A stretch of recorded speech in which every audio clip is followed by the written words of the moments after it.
remember their fallen officers, Sergeant Lee Sorensen and Officer Eric Estrada. Some of the attendees spoke with KSL TV. I just like them to know that we are here to support them and help them with anything they need. We love our police officers. Those in attendance helped make blue ribbons that'll line today's parade route in the city. The parade is one of the biggest events in the area every year, and this year, locals think this one will have more meaning than ever before. Our top national story this hour from ABC News. President Trump wants the administration to review American history museums. Here's ABC's chief Washington correspondent, Jonathan Karl. What do you think of the museum, Mr. President? During his first term, Trump visited the Museum of African American History and Culture, which tells the story of slavery and celebrates African American accomplishments. Back then, he called it a, quote, truly great museum done with love. This tour was a meaningful reminder of why we have to fight bigotry. Tonight, President Trump announced he has instructed his lawyers to scour through America's museums to rid them of exhibits he calls woke. Critics are claiming the move is just censorship. Your money at this moment, the markets are all in the negative. The Dow down 109 points to 44,812. Coming up, we still have plenty of delays for your commute and another 100-degree day today on tap. KSL weather and traffic is next. News time at 9:01. Mornings are for recharging. And they're for starting your day right. We volunteer to join you in the car. Get news and weather at 102.7 FM during the most important part of your day. Andy and Amanda, each morning between 5 and 9 on KSL News Radio. Have old jewelry you never wear? A diamond that's been passed down but doesn't quite feel like you? At Duke's Jewelers, they specialize in remounting and custom design. Whether it's refreshing a cherished heirloom or creating something completely new, they'll help you bring your vision to life. Bring in your own diamonds, gemstones, or even gold. They'll start with a one-on-one consultation, sketch ideas together, and create detailed CAD renderings so you can see exactly what your new piece will look like. They even offer 3D resin models, so you can try it on before it's in production. It's personal, it's collaborative, and it's all done with the quality and care you've come to expect from a fourth-generation jeweler. Visit Duke's Jewelers in Springville, where your old treasures become new favorites. That's Duke's Jewelers. DukesJewelers.com. I'm back to doing what I love and more, thanks to the Good Feet store. Does your job require you to be on your feet all day? Teachers, postal carriers, salespeople, and restaurant staff. Many of us need our feet to get us through the day. Hi, this is Mike with the Good Feet store, and I'd like you to hear from Donna. She's a nurse and a real customer of the Good Feet store who wanted to share her story. Oh, I have to tell you, I have struggled with pain in my feet. I was diagnosed with plantar fasciitis. With the 3-step program, it really fits to your lifestyle. I work in a hospital. I'm a registered nurse, so being on my feet, walking throughout the hospital during the day, I am free from any type of pain. And after working a 12-hour shift, I go home and my feet do not hurt. Whether you're a nurse or anyone wanting to enjoy work without your feet getting in the way, come see us at the Good Feet store. Thanks to the Good Feet store. Schedule your free test walk at goodfeet.com. Hey guys, it's Woodrow from Mint Medical Clinic. Are you struggling with ED? Well, you are not alone, and now there's a real solution that treats the root cause, not just the symptoms. Introducing our Trifecta approach, a breakthrough combination of acoustic wave therapy, hormone replacement, and cryotherapy, all designed to restore blood flow, boost performance, and rebalance your hormones. Whether it's ED or hormonal imbalance, if you're ready to reignite your love life, this treatment helps bring back your energy, your drive, and your confidence. And right now, when you call, you'll receive a free consultation, a blood flow ultrasound, and an intimacy gift. That's a $650 value, absolutely free. And here's the bonus. The next 20 callers will also receive a 5-night stay at a luxury resort in Hawaii just for taking the first step. But you must call now. With 2 convenient locations in Layton and Sandy, help is closer than you think. Call 801-804-8000 now. That's 801-804-8000. Mint Medical Clinic. We'll get you back to mint condition. Traffic and weather together brought to you by Mountain America's My Style checking account. And here's Heather Kelly. We've got new crashes. One of them southbound I-15 in American Fork, just after you pass the on-ramp from Pioneer Crossing. It is blocking the HOV lane and left shoulder. Traffic is backed up to 50, actually to Main Street in Lehigh by this point. And then we have a crash on I-215. This is heading eastbound in Taylorsville. Right at the Redwood Road exit, it's a car facing backwards up against the left shoulder and barrier, and UHP's just arrived on scene there. Not enough traffic in the area to cause delays, but you still have plenty of slowdowns northbound I-15 going through the Salt Lake Valley from Point of the Mountain into downtown Salt Lake, as well as on US 89 both directions trying to get to I-84 in South Weber. Use Superior Water and Air for all your HVAC and water treatment needs. Call 974-9090 or visit superiorwaterandair.com. Superior Water and Air, we got this. Heather Kelly in the KSL Traffic Center. KSL weather, we should hit the 100-degree mark again today, but that could be the last triple-digit day we see this summer. We have some monsoon moisture moving into the state on Friday and lasting into next week. Right now, it's 79 degrees and partly cloudy in Salt Lake City. I'm Andy Farnsworth from the KSL Common Spirit Health Studios. Listen online at kslnewsradio.com. We're Utah's news, traffic, and weather station. The all-new Inside Sources. Your inside access to the people and policies shaping Utah's future. Here are Greg Skordas and Holly Richardson on KSL News Radio. We've been following the tragic event which occurred Sunday night at 9 p.m. in the Tremonton area in northern Utah. It involved the death of two Tremonton Garland police officers. They were shot and killed responding to a domestic violence call in that city that night at 9 o'clock. The officers are Eric Estrada and Lee, Sorensen, Sergeant Sorensen, both with the Tremonton Garland Police Department. We're also learning more about the Box Elder County Sheriff's deputy who was at the scene. If you recall, Holly, he was in his car. Yeah. He didn't leave the car. He was watching what was going on with the other officers. He saw them down. He stayed in his car. His dog was in the car also, and he was shot. Here's some language that he had at the time. Two officers down in the intersection, not moving. I'm hit. I don't know if it's in the head or my shoulder. He's in his car describing what he's seeing. Two officers down. He was personally hit. He stayed in his car. He is now out of the hospital. The dog's out of the hospital. He's doing much better, but you could just tell what was going on in his voice. And he's been hailed as a hero now because what we're learning is that he was able to tell other officers arriving at the scene what to do and what not to do because he was seeing what was going on. And his sheriff was saying he probably saved other lives. Yeah, so one of the things that we've learned is that he pulled up and he was putting his car into park, getting ready to get out, and saw the two officers down, and he was shot immediately through his car, and the dog was also hit, but he was able to direct other responding officers not to come in directly into the line of fire, and that's one of the reasons why they're saying that he was a hero. Right, and let's listen to more from KSL TV's Deanie Wimmer from the Box Elder County Sheriff. He was ambushed. Deputy Mike Allred and his canine Azula were hit with bullets even before they could get out of their patrol car. As he was putting the car in park and picking up the radio to call for help and calling that he had seen officers down, he immediately took a round into this vehicle, which injured him and his canine. Shots fired, I've been hit. You can hear Deputy Allred on scanner traffic as he's hit with a bullet. Still shooting. And takes cover behind his patrol car. I'm hit. I don't know if it's in the head or my shoulder. Continuing to give directions to officers responding to the scene. Coming from the north. Stay away from the scene at the intersection. He's a hero because he was telling all of the other officers that were coming. I'm currently behind the school, behind cover, watching the directions of the shot. His officers were coming in the wrong way. He was able to redirect them so they didn't come right into the line of fire. She's coming from the south?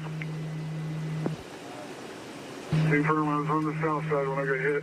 Deputy Allred and his canine were both rushed to the hospital. You know, we almost lost one of our own. We were an inch away from having a third dead officer. But after undergoing surgery, both are now home. Mike was feeling good enough that he actually wanted to be the one to go pick up his canine from the hospital, and he was able to go pick up Azula and bring her home, and I think that was a really big deal for him, and partially healing for him to be reunited with her, and that was a neat experience. Recovering from a night that left law enforcement and a community heartbroken. It's emotional because we worked with these Tremont officers. There are no city boundaries. They come back us up, we back them up. We know each other on a personal level, so we're dealing with the loss of our friends and brothers. So there were numerous agencies involved, and what happened, just to reset it for our listeners who may not have been aware, but the Tremont dispatch gets a call, several 911 calls that are hang-up calls, and several officers from the Tremont and Garland Police Department that those cities have joined together to form a police department. Those are Officer Estrada and Sorensen, Sergeant Sorensen, responded to the scene. I don't know which one responded first, and it doesn't necessarily matter, but as they responded and went to the house, shots were fired from inside the house. Both of those officers were shot and killed. Deputy Allred from the Box Elder County Sheriff's Office, which is where Tremont and Garland are, backed them up. And this is an area where you have a lot of law enforcement community that gets together. Highway Patrol is up there. Sure. Box Elder County Sheriff's Office is up there. The various cities in that jurisdiction have their own law enforcement, including, I'm assuming, Brigham City. That's one of the bigger cities there. Tremont and Garland has one. So when something like this happens, because they don't have huge law enforcement staffs, other agencies will respond. And if you recall also, Holly, other agencies from other counties ended up responding, because once they hear officers are shot, people are coming up from Weber County. I think Weber County's Ogden City. Yeah, Cache County, Logan area. The SWAT team from Ogden came up and helped out as well. So a lot of various agencies are getting involved and coming to the scene because they know shots are being fired, officers are in the line of fire, and they're responding as quickly as they can. Last night, they had a vigil up there to talk about the officers, to talk about how the community is healing. There's actually the county fair happens to be starting right now, the Box Elder County Fair, and it's the 100-year anniversary of the fair. And they've been talking a lot about not necessarily the irony of that, but the fact that this fair is such a good thing, is such an important thing. And then this happens at the same time, but I think they're dovetailing the two, and I think the fair will give the community a chance to honor these officers in a way that they may not have been able to otherwise. So last night at the vigil, we know that they were tying blue ribbons to put along the parade route, but today during the parade, there will be 2 riderless horses there for both of the officers that were killed. That's going to be tough to watch. The press conference was tough to listen to, I'll tell you. Yeah, this is the mayor of Garland City speaking about it last night at the press conference. These officers demonstrated the highest level of courage, commitment, and selflessness, values that define not only our police department, but our community as a whole. Words cannot adequately express our sorrow. We heard from the Tremont mayor, the Garland mayor. We heard from the chief of police of Tremont and Garland, and the sheriff from Box Elder County. A number of groups were speaking there. A number of people were speaking there about these men who were, by all accounts, heroes. Young men, both of them killed, both of them with families. Just a tragic event. Yeah, I can't listen to those without getting emotional myself. I know. This is Chief Dustin Cordova. He's the chief of police of the Tremont and Garland Police Department. This is the agency of the 2 officers that were killed. Knowing what happened, knowing the information, I can say unequivocally that Eric and Lee are heroes. Make no mistake about it. And I truly believe from the bottom of my heart more people would have died that night had they not intervened. We will never forget. We will always remember, and we will always honor you. And we're also hearing a little bit more from the families. Now, this is as bad as it gets for the community and for the families of the law enforcement officers. And we actually had several survivors, some of the family members of officers who had been killed in the line of duty, go up there and speak to them, which I thought was huge. But this is from the family of Sergeant Sorensen. One of his family members, Madison, spoke also at this event last night. Lee had a love for this community and a love for the fair, and his family The fair is kicked off, and tomorrow there will be 2 horses, which will be included in the sheriff posse. 2 that will honor our fallen brothers with no riders. Those will be led by Lacey and Landon, Lee's 2 kids. We also want to make aware that Wednesday night at the rodeo is domestic violence awareness. We just, as a family, want to reach out and let everybody know if you are in trouble or if you do need help, please reach out. There's everybody here. Once again, we thank you guys. We love Lee. We'll miss him. And we're grateful for everybody in the community, so thank you. That's what I mean. You can't listen without getting emotional. You can't. So you absolutely we are going to shift gears when we come back after the break and talk about what's happening on Utah's Capitol Hill, and I'll have a chance to compose myself. Stay with us. Some things never change. Sure, we've expanded Inside Sources to 3 hours on KSL, and it's on 9 to noon. But the news, traffic reports, and weather updates that have been a part of your ride in the car since before you can remember, always there. And that will never change. Find us in your car at 102.7 FM. When it's hot like this, air conditioners struggle to keep up. Parts are under more stress, and sometimes those parts fail. What's up, everybody? I'm Mike Wilson with Any Hour Services, and no one helps more homeowners maintain and repair their air conditioners than Any Hour Services. As a matter of fact, last year, over 32,000 homeowners called Any Hour Services for help maintaining and repairing their systems. Any Hour Services has over 100 HVAC technicians to help with everything from maintenance, repair, to installing a new system. This summer, there'll be a lot of people told they need to replace their air conditioner, and they'll wonder, do I really need to? If you're told you need to replace your air conditioner and you still have questions, Any Hour Services can give you a second opinion and let you know what options are available. Maybe it just needs a little maintenance or a small repair. Maybe it does need to be replaced, but if you don't feel good about being told you need to replace your air conditioner, don't ignore those feelings. Call Any Hour Services for help with air conditioner maintenance, repair, or to schedule a free second opinion. Google Any Hour Services or schedule online at anyhourservices.com. No one helps more homeowners than Any Hour Services.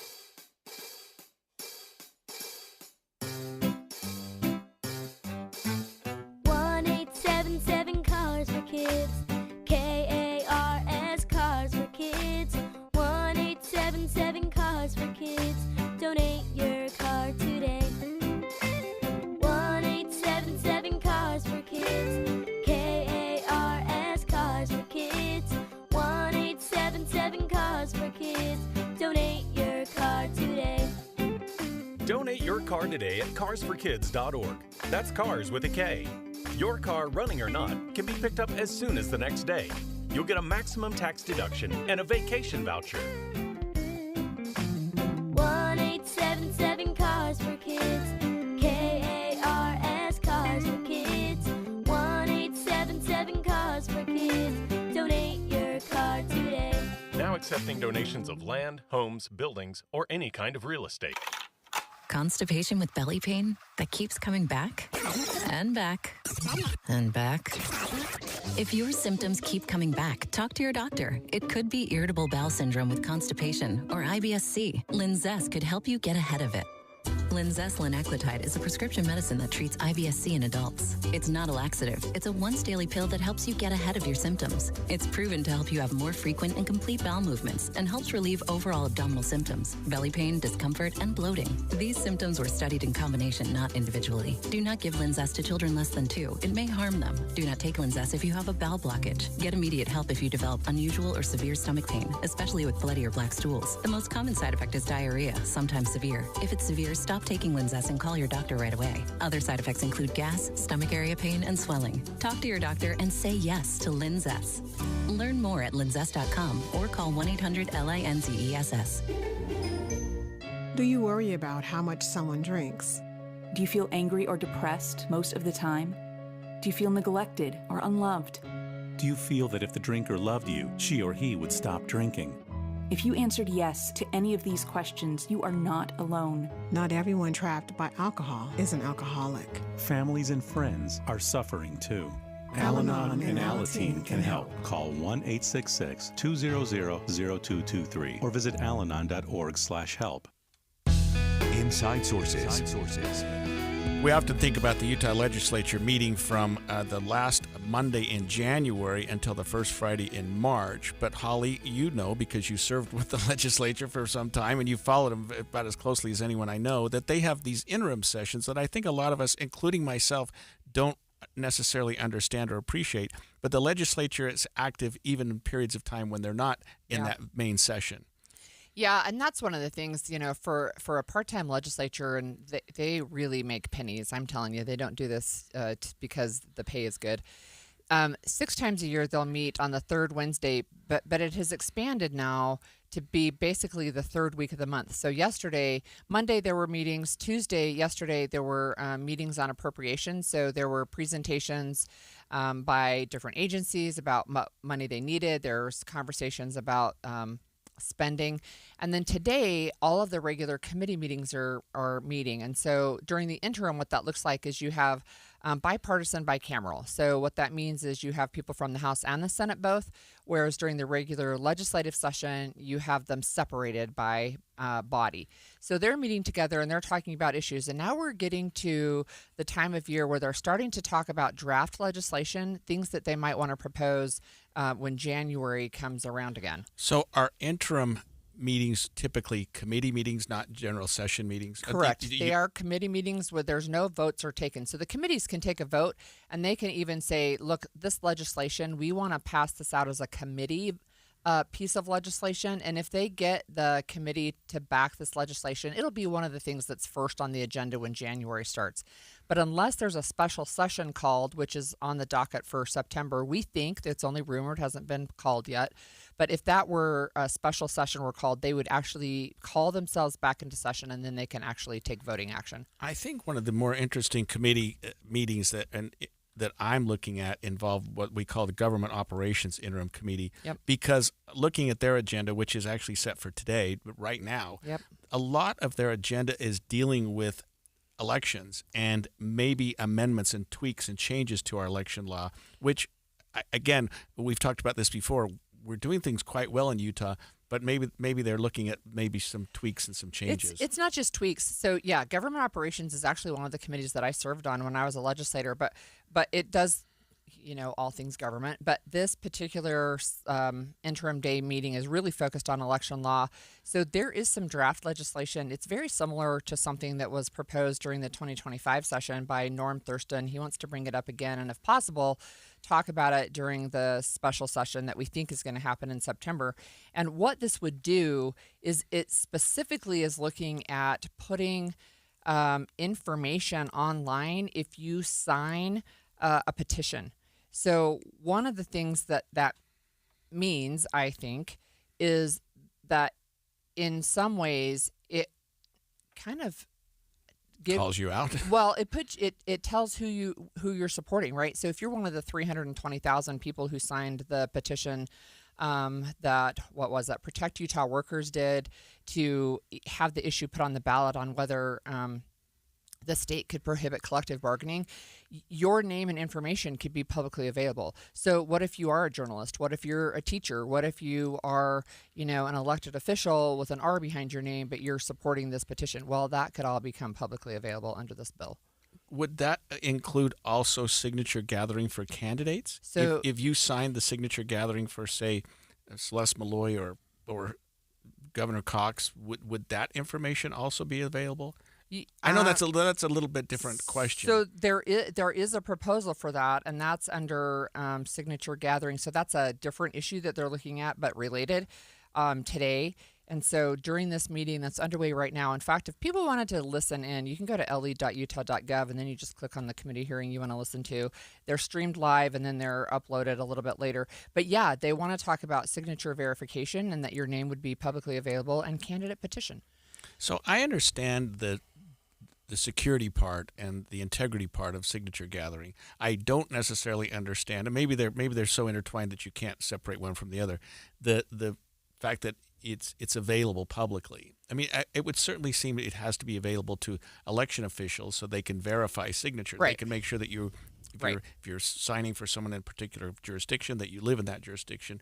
You know what I mean? That county. So you have signature verification, right? That's the process where you have to make sure that the people who signed these petitions, that they are a registered voter, that they live where they say they live, right? That they have to match. Those things have to match.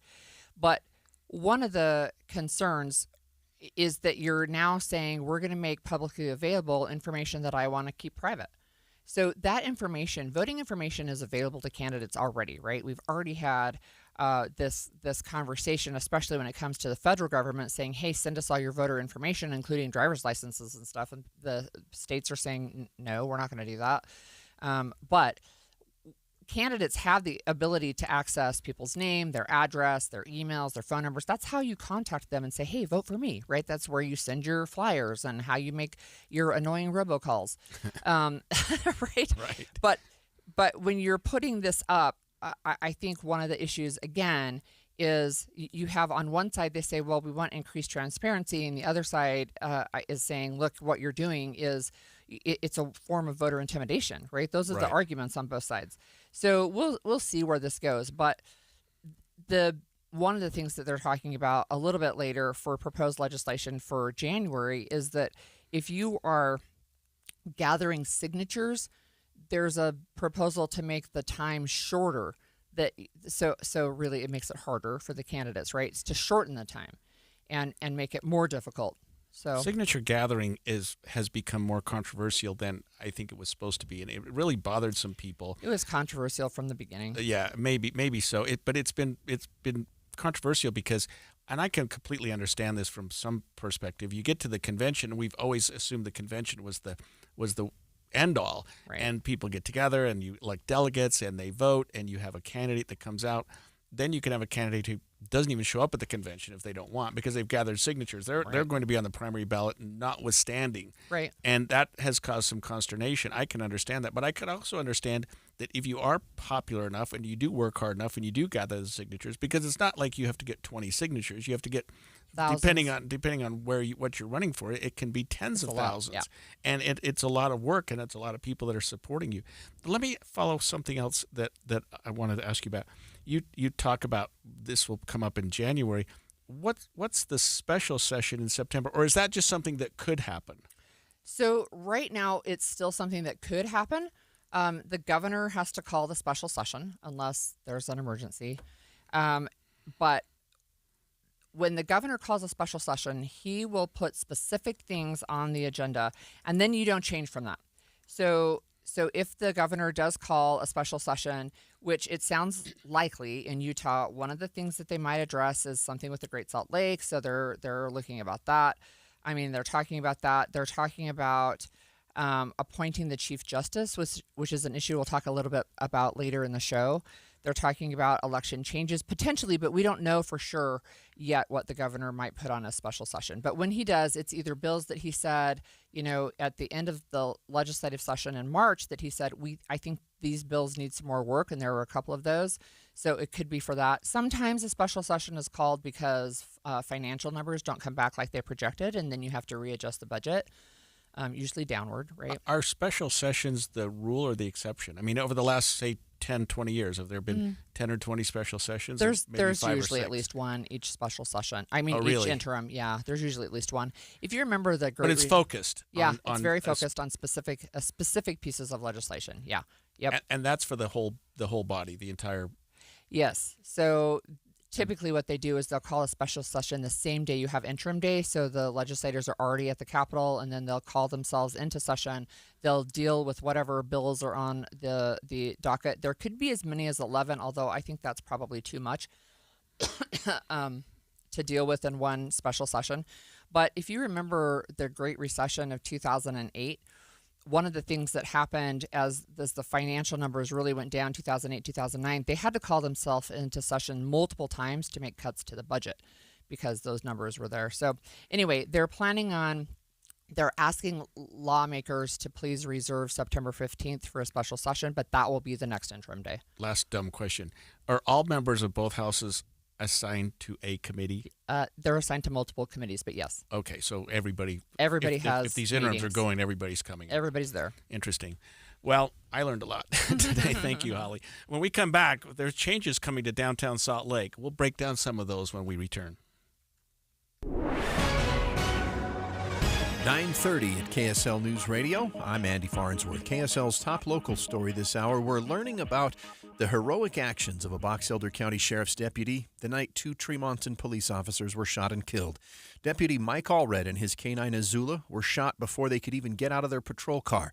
Sergeant Lee Sorensen and Officer Eric Estrada were killed at the scene. 2 officers down in the intersection, not moving. I'm hit. I don't know if it's in the head or my shoulder. Allred can later be heard on the scanner audio from Broadcastify telling other responding officers which way to go to avoid the gunfire. Authorities say his directions likely saved other lives that night. He and Azula both survived and are now both back home recovering. Officers say a domestic violence call is one of the most dangerous calls they can get, and each department might respond differently. Retired Deputy Police Chief Chris Bertram tells KSL-TV a common strategy is to have 2 officers respond. They're not in one area. They're split so that if something bad happens, they can react. They may get to the door and they may pause and listen to what's going on. He says they may also be listening for raised voices as they approach. If you or a loved one is a victim of domestic violence, help is available at the 24-hour domestic abuse hotline. Our top national story this hour from ABC News. Anyone applying to become a U.S. citizen will soon have to prove their, quote, adherence to societal norms and demonstration of, quote, good moral character, according to a memo from U.S. Citizenship and Immigration Services. ABC News legal contributor James Sample reports. The new memo issued by the Department of Homeland Security and the Trump administration puts the burden on applicants to demonstrate positive attributes. And on its face, that's really hard not to support. The question will be whether or not in application it is administered in a fair and non-discriminatory manner. Good moral character will reportedly be defined by someone's, quote, behavior, adherence to social norms, and positive contributions. Your money at this moment, the Dow has rebounded a bit and is now up 30 points to 44,952. Coming up, another triple-digit day on the docket. KSL weather's next. KSL News Time, 9:32. A reminder about the simplest way to get updated for your day. Hit your KSL preset when you jump in the car, and we'll take care of the rest. Hear key news updates and traffic reports. Andy and Amanda from 5 to 9 in your car. KSL News Radio at 102.7 FM. Lowe's knows tough jobs call for tougher tools. The new DeWalt Elite Series power tool accessories are built to last for the pro who doesn't stop. With precision fitment, durability, and impact resistance, finishing jobs faster has never been easier. Shop the new DeWalt Elite Series at an everyday low price, exclusively at Lowe's. We help, you save. If you love to travel, Capital One has a rewards credit card that's perfect for you. With the Capital One Venture X card, you earn unlimited double miles on everything you buy. Plus, you get premium benefits at a collection of luxury hotels when you book on Capital One Travel. And with Venture X, you get access to over 1,000 airport lounges worldwide. Open up a world of travel possibilities with the Capital One Venture X card. What's in your wallet? Terms apply. Lounge access is subject to change. See CapitalOne.com for details. Andy, my husband and I had Bedrock Quartz redo 3 bathrooms for us, 2 in the old house and 1 in the new house. And I loved working with them for so many reasons. One of which is that they're like a 4-generation family-owned business here in Utah that has been installing countertops and making beautiful kitchens and bathrooms for years and years. Well, at my house, I suffer from what's called paralysis of choice. When you've got something as wide-ranging with the different types of counters that they offer with quartz, quartzite, like I didn't even know what the difference between those things are. I'm going to need that kind of help when I go through the process. Oh, they have wonderful designers. Plus, when you go in their showrooms, it's super easy. At station number 1, you select your color and your material. Then you go to station number 2. and you pick out your backsplash, and then you go to number 3 and you select your faucets. It's so easy to do. They've got what's called employee pricing for everyone. This is the first time they've ever offered this. For the month of July through August, everyone gets the friends and family discount. They've got 9 locations near you from Layton to St. George, including a new one in Salt Lake City. BedrockQuartz.com. That's BedrockQuartz.com. Hi, this is Derek Overstreet, president of the New Millennium Group and co-host of Stop Working, Start Living with KSL News Radio. Can you imagine what your life would be like if you could retire 3 to 5 years earlier than you thought possible? The things you could do, the loved ones you could spend time with, the memories that you could create. That's what our team at the New Millennium Group does. We'll walk you through the entire process every step of the way. If you'd like to get a copy of the 5-step proprietary plan that will help you retire 3 to 5 years sooner than you thought possible, give us a shout right now. 888-999-6370. That's 888-999-6370 or utahsfinancialplanner.com. Listen, most of our listeners right now have a tax problem, not a money problem. There's not enough money in Social Security Medicare as it is. Let us show you how you can significantly reduce your taxes. That's 888-999-6370, 888-999-6370 or utahsfinancialplanner.com. Traffic and weather together brought to you by Mountain America's My Style checking account. Here's Heather Kelly. Well, the crashes keep coming with our latest ones northbound I-15 near downtown Salt Lake City. UHP stopped all traffic for a few minutes to move these vehicles over to the right shoulder. So the delays on that stretch all the way back to the Spaghetti Bowl. That's where the 201 freeway and I-80 meet I-15. And then before you even get there, we have a crash in the Murray area. This one is right before 5300 South, also on the right shoulder. Traffic backed up to the south interchange. We still are dealing with a car that's facing backwards on I-215. It's heading eastbound right at the Redwood Road exit in Taylorsville. That's over on the left shoulder. And then you've got big delays southbound I-15 from 2100 north in Lehigh all the way down to the 5th East exit in American Fork. That is due to a crash that had been blocking the HOV lane and left shoulder. Performance Automotive in Bountiful, endless possibilities with 3 locations. Performance Ford Lincoln, Performance Honda, and Performance Toyota, where excellence is standard. Start your search at performancebountiful.com. Heather Kelly in the KSL Traffic Center. KSL weather, we should hit the 100-degree mark again today, but that could be the last triple-digit day we see this summer. Some monsoonal moisture moving into the state on Friday, lasting into next week, but the temperature shooting up already. 82 degrees in Salt Lake City right now. I'm Andy Farnsworth from the KSL Common Spirit Health Studios. Listen online at kslnewsradio.com. We're Utah's news, traffic, and weather station. The all-new Inside Sources. Your inside access to the people and policies shaping Utah's future. Here are Greg Skordas and Holly Richardson on KSL News Radio. And there are some big changes coming to downtown Salt Lake City, including, Holly, a venue that is going to hold 6,000 people. That's not something you just build over a weekend. A 6,000 person capacity indoor concert venue just steps from the Delta Center. It's in the area, I think, just east of the Delta Center, between where the Delta Center is and where the Salt Palace is.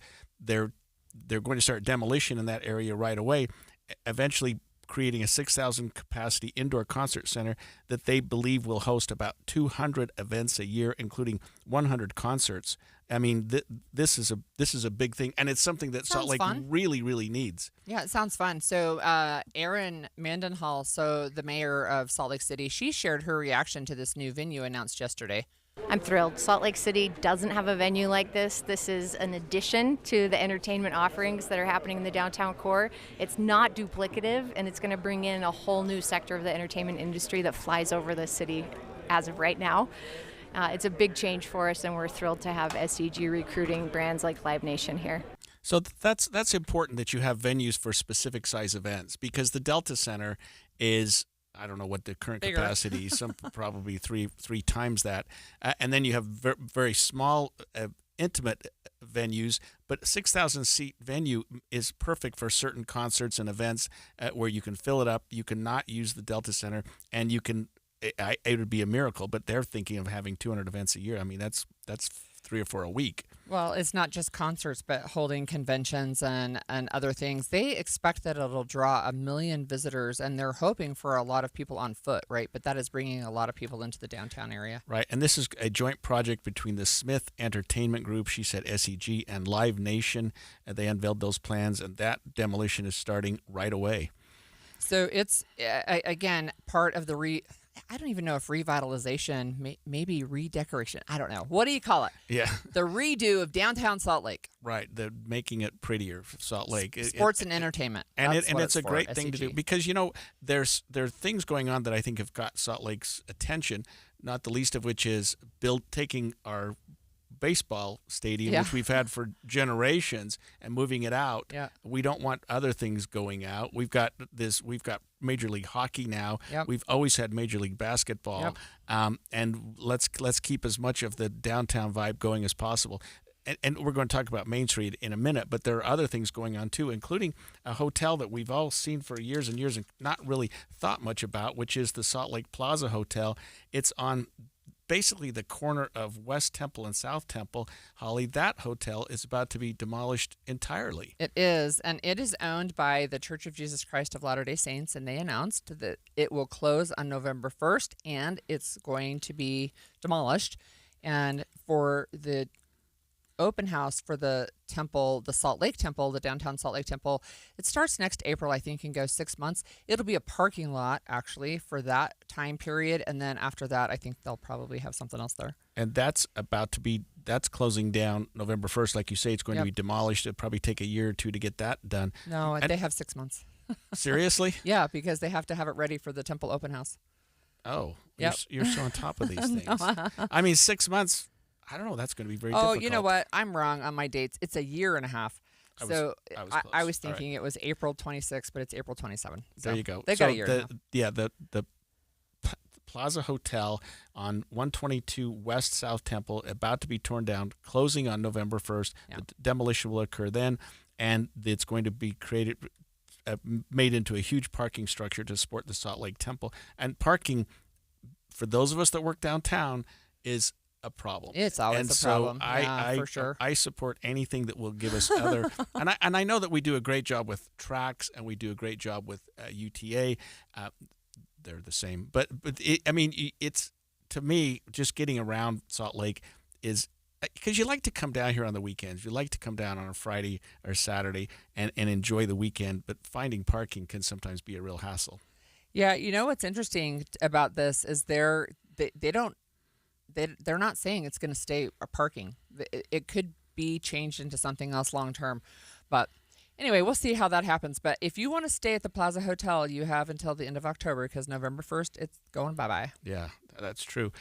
We're going to talk about more of what's going on with Salt Lake and other changes that are going on. But you have to hand it to the administration in Salt Lake that they're making these changes, that they're upgrading, trying to keep people in the downtown area, trying to keep the vibe. We had a horrible problem that occurred a week ago in the Main Street area of between 3rd and 4th South. We're trying to get that situation sorted out too, but that's going to be revitalized, and they're going to make sure and there's been a ton of money raised for the employees and for the other people there, but that's another thing. You're talking about the fire, so the fire that destroyed 5 businesses and 200 employees were put out of work. So when we talked about that for the first time, I think by the second day, so maybe within 24, 48 hours, they'd raised something like $40,000, $50,000. Well, guess what the total is now? What? $430,000. Yeah, good for them. Raised for the 200 employees or so. You have to wonder how some of these events, how some of these venues are going to be paid for. And I don't know, we talked a minute ago about the 6,000 person venue between the Delta Center and the Salt Palace. I don't know how that's going to be funded. Well, I can tell you a little bit. Tax increase. So it's a 0.5% sales tax increase that was implemented this year. SEG, which is the Smith Entertainment Group, can collect up to $900 million through a state bill that was passed in 2024. And then there's additional revenue sources that the state will be looking into. Yeah. City, I guess. Yeah, well, anytime you have revitalization of Salt Lake City, I think it's a good thing, and I guess makes when a I think lot of sense. revitalization, it makes me feel like this is an area that's down in the dumps, and I have images in my head of buildings with the windows boarded up or whatever. Salt Lake is not like that. I know, but what Salt Lake lacks, they're redoing. Yeah, what Salt Lake lacks though is a more, I don't know, a pedestrian type vibe. We have a lot of great restaurants. We have a lot of great venues, but we have these huge streets in between. These 4-lane Main Street, State Street. I was in Boise not long ago and just thought that downtown area, you can just walk around and do things, and it was a little more friendly. I think Salt Lake's got a lot going, and I hope that more is coming. Yeah, you bet. Yep. Salt Lake City will be coming soon. And we'll be right back. KSL offers the best daily newsletter in the state. It's the 3 things you need to know. Every weekday, we deliver quality and relevant content to your inbox. No ads, no spam, just the 3 things you need to know to be informed about the world around you.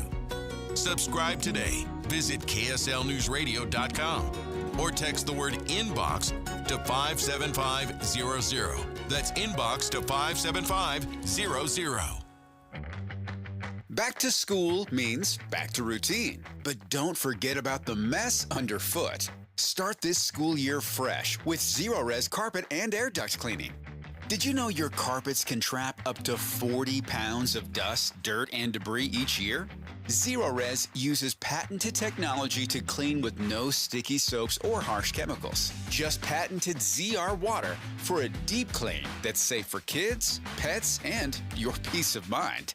Your carpets dry fast, stay cleaner longer, and come with a 30-day gotta love it guarantee.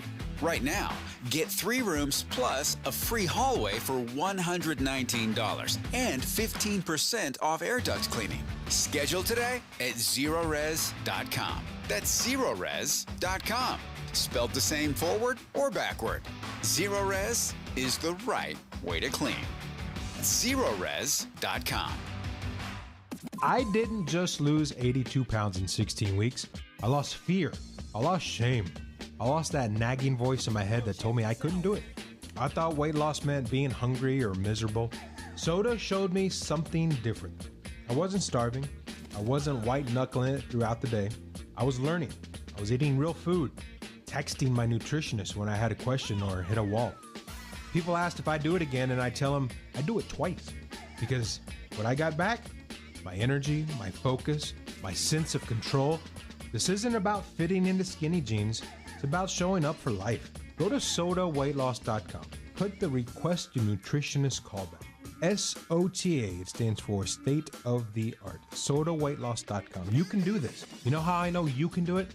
Man, I did it. And I like to eat.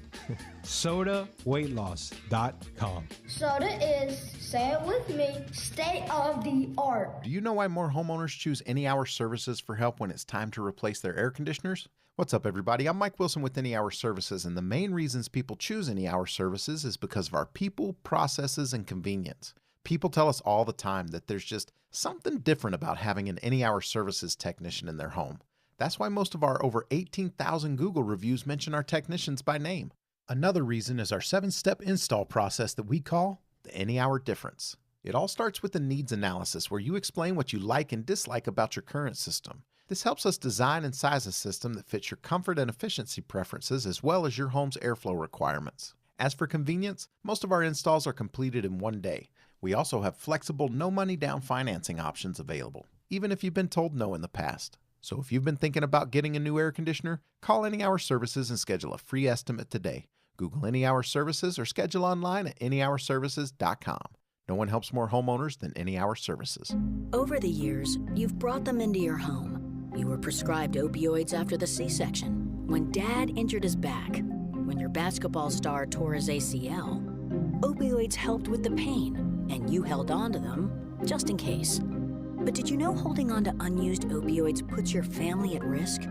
Opioids are powerful pain-reducing prescription medicines, but most people who are prescribed opioids don't finish their prescriptions.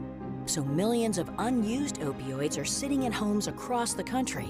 And tragically, More than 100 Americans die every day from overdoses involving opioids. What can you do to protect your family? Remove the risk of unused opioids from your home. Pills, patches, or syrups in drawers, purses, and cabinets, anywhere they might be hiding. To find out how to dispose of them properly, visit www.fda.gov/drug disposal. Most of us like to be out in the sun. That's why sunscreen and other safety measures are key to protecting your skin from aging and cancer. The FDA recommends using a sunscreen with a sun protection factor, or SPF, of 15 or higher. Also, look for broad spectrum on the label. That means both harmful ultraviolet A and B rays are blocked. UVA rays age the skin, UVB rays burn, and both cause cancer. But the perfect sunscreen doesn't count if you use it wrong. Don't need sunscreen on a cloudy day? Wrong. 80% of UV rays still get through the haze. Only use sunscreen at the beach? Nope. Anytime you're outside, UV rays attack the skin, so you need protection. And you have to reapply sunscreen every 2 hours. Remember, SPF plus broad spectrum equal healthy fun in the sun. Visit www.fda.gov/sunscreen for more information. A message from the U.S. Food and Drug Administration. And expanded Inside Sources. So here's something that really struck me, and I saw it on X. There were more than 60 abandoned campfires in just one weekend that were still smoldering. This information was put out by Utah Fire Info on X. 60 abandoned campfires still smoldering in Utah in one weekend. Given everything that's going on in the state right now, Isn't with that the fires wild? that we've had, and we'll talk about some of those later, but it seems unconscionable that people would leave campfires unattended. Especially still smoldering. 60 in one weekend. I mean, that's plus. nuts. Look, we have Kelly Wickens with us. She's Utah Forestry Fire and State Lands Prevention Specialist. Kelly, can you talk to us about campfires? Yeah, so across the state of Utah, we've definitely seen an uptick in abandoned campfires, and that's why we want the public to be aware that, especially in these conditions and with fire restrictions across the state of Utah, that this definitely should not be something we're talking about right now, but we are. First off, with restrictions, most of the state is under stage 2 restriction. There are a few areas that are under a stage 1 restriction, and this is where we are having the most problems right now. Some of these areas are America Fork Canyon, Spanish Fork Canyon, and the Nebo Loop area.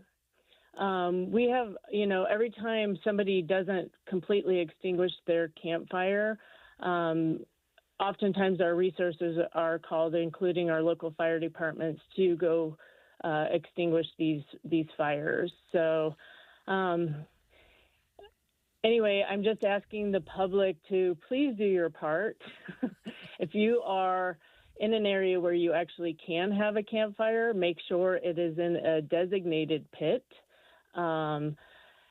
Make sure that you have the proper tools to put out a campfire, such as water, shovel, and you've chosen, the site is safe. It's free from dry grass, leaves, any overhanging branches. And also, just make sure when you leave the campfire, and never leave campfires unattended, because just one spark can start a wildfire, that you can be held accountable for. Make sure you drown the fire, put water on it. You stir up the coals, because oftentimes just putting water on it is not enough. The ashes become hydrophobic and will keep the coals hot underneath the water, so you have to really stir it up. And then you're going to use the back of your hand to feel for heat. And if you feel heat, you repeat this process until you have a nice, cool fire, and don't leave until it is completely out. Kelly, can you tell our listeners what it means when a certain part of the state is under a stage 1 or stage 2 restriction? Yeah, so under stage 1 restrictions, which we have in the Uinta Wasatch Cache National Forest and the Ashley National Forest at this time. As far as campfires go, you can have a campfire, but it must be in a permanently constructed fire pit. So not something you build on your own. Right. And it must be in an established public facility or improved campground. So other than that, no fire, no open fire. Stage 2 is no, nothing, no campfires at all, unless you or no open fires of any kind. You can have pressurized liquid or gas fuel stoves, lanterns, but they must have a shutoff valve. Yeah, and so it cannot be used within anything flammable, so within 3 feet of anything flammable. So my understanding of stage 2 is you can't go to a developed campground and build a fire in the fire pit. Isn't that right? Correct. So where in the state are stage 2 that people are still going and camping right now? Most of the state is in stage 2 fire restrictions. The best place to get this information is go to utahfireinfo.gov. There's a map that will show you what restrictions are in place in which areas. And if you have questions from there, we're happy to answer questions. Kelly, is it me, or does it seem like fire season this year is about as bad as it's ever been around the state? What we're seeing this year is actually quite similar to the previous year. However, our conditions and our vegetation are much different. We have much drier fuels, and we've had many red flag warnings across the state, which are high winds, low relative humidities. So we are seeing fires grow quicker and getting larger. Yeah, thank you. Do you have information on other fires in the state right now? Well, any of the fires actually. Once again, I will just direct you to utahfireinfo.gov for more fire information, or our social media platforms. Fires across the state, currently the larger fires are updating on Utah Fire Info with daily with information on what's going on with those fires. Right now, across the northern part of Utah, we are getting some lightning, and so our resources up north are getting quite busy. And we are also expecting a monsoonal front to move through the state of Utah, and we expect lightning with that. So, as we all know, our resources are very busy. They've been very busy all summer. So anything we can do to prevent human-caused wildfires across the state is very helpful. So we have enough resources to do the job when we get the bigger fires. Thank you for joining us. Or even the smaller fire bursts. Yeah. Thank you, Kelly. That was Kelly You're welcome. Withens. She's the Utah Forestry Fire and State Lands Prevention Specialist. And So- it's just unforgivable that we had 60 abandoned campfires that were still smoldering in one weekend. And she talked about it's not that difficult to go online, utahfireinfo.gov, and find out if you're going camping in Fish Lake National Forest or Yuba or any of these areas. I'm just pulling some out of the air. That you find out what restrictions are in place and what you can do and what you can't do. Well, it sounds like just assume that you're going to be in stage 2 restrictions, right? Which is you can't light a fire, an open fire in a fire pit. So we did have a texter ask us if you can put a gas fire pit inside the fire ring.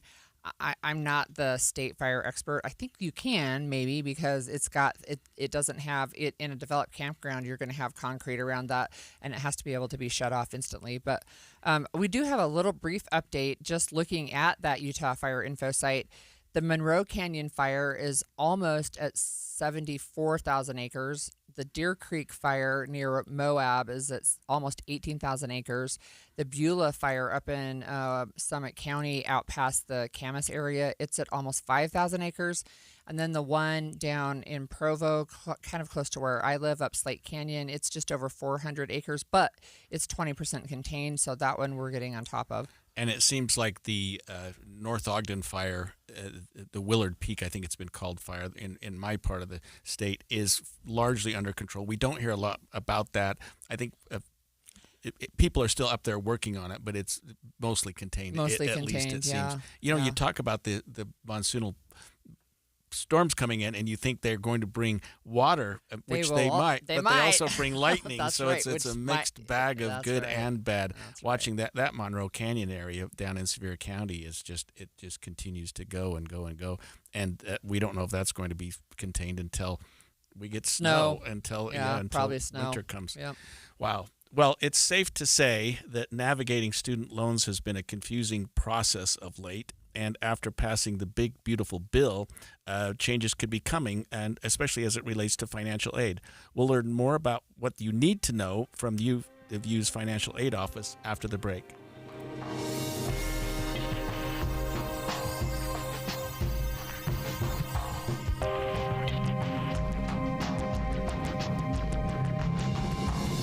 KSL FM Midvale. KSL Salt Lake City. From the KSL Common Spirit Health Studios, this is KSL News Radio. Utah's news, traffic, and weather station.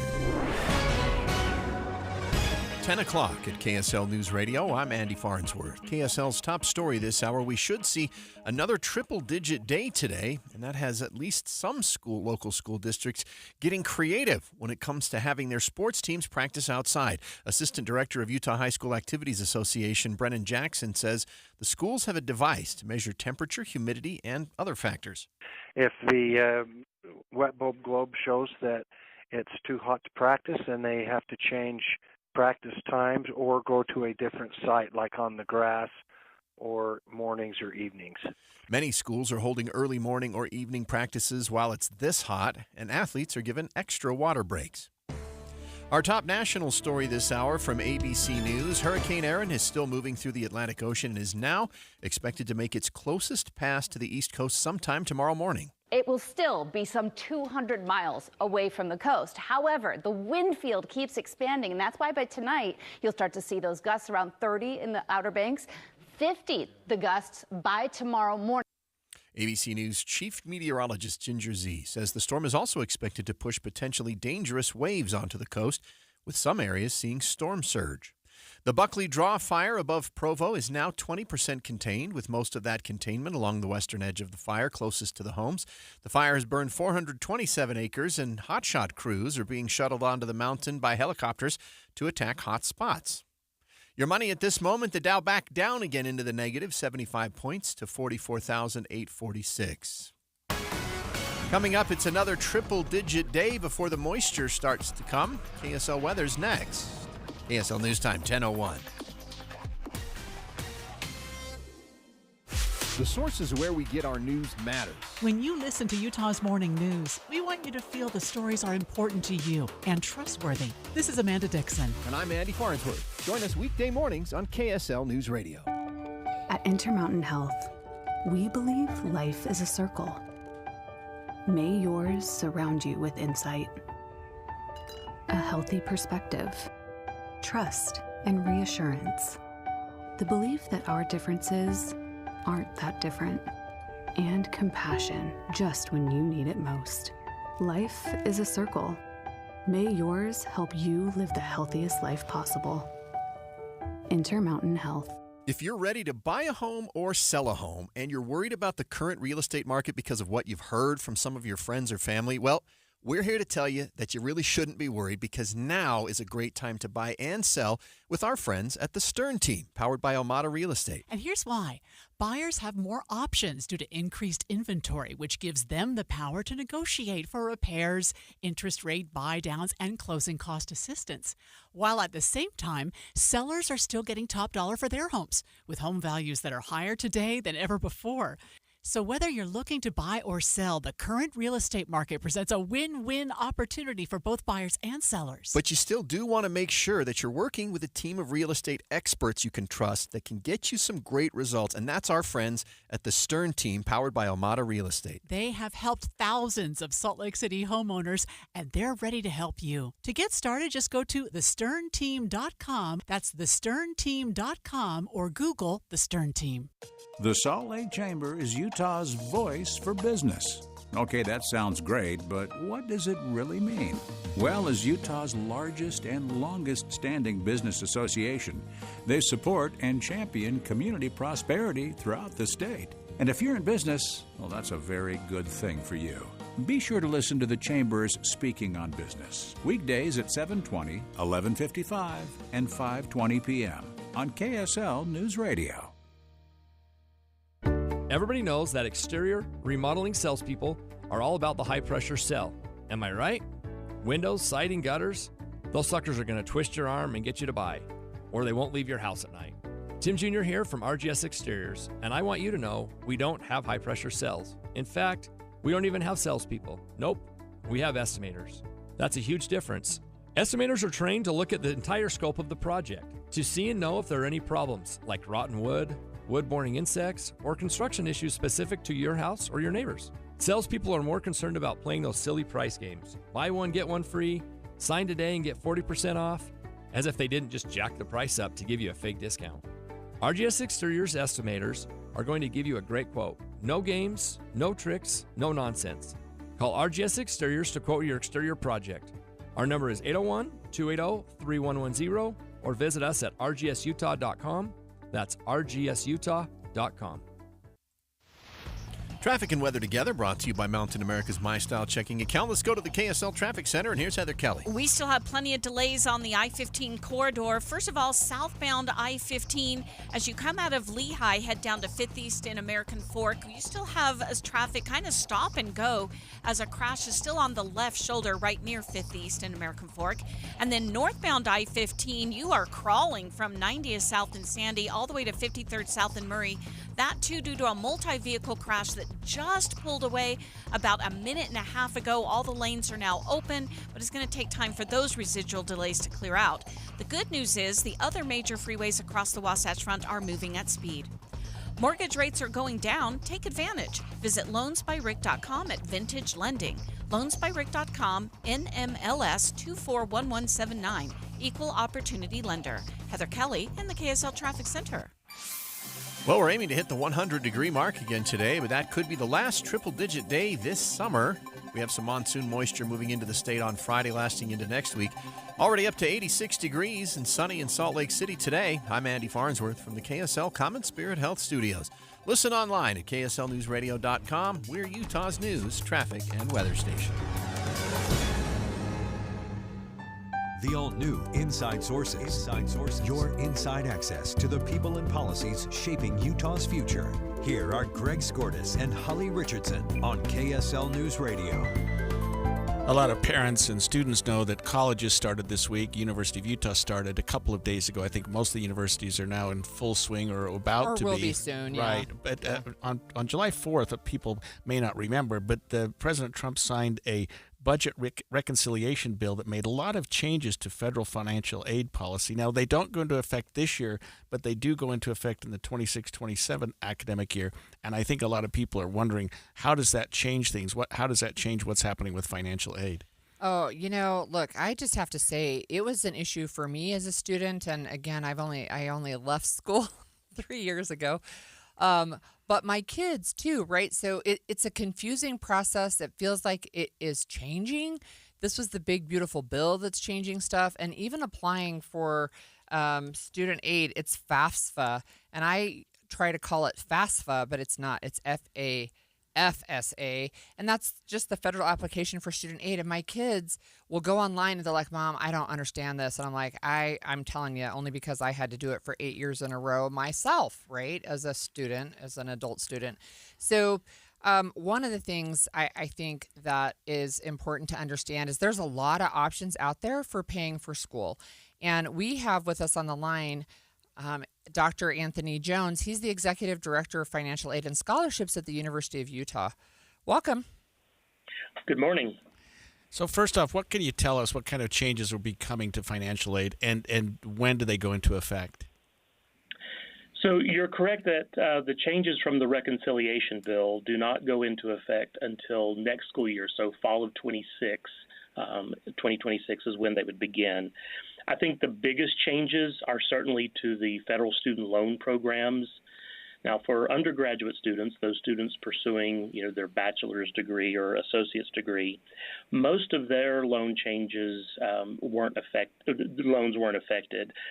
Anybody borrowing a parent loan will have some effects where there are new changes restricting the annual amount they can borrow.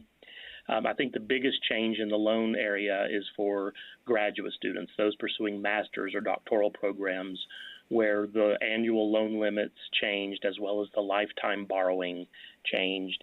And one of the programs called the Grad Plus was eliminated starting next year.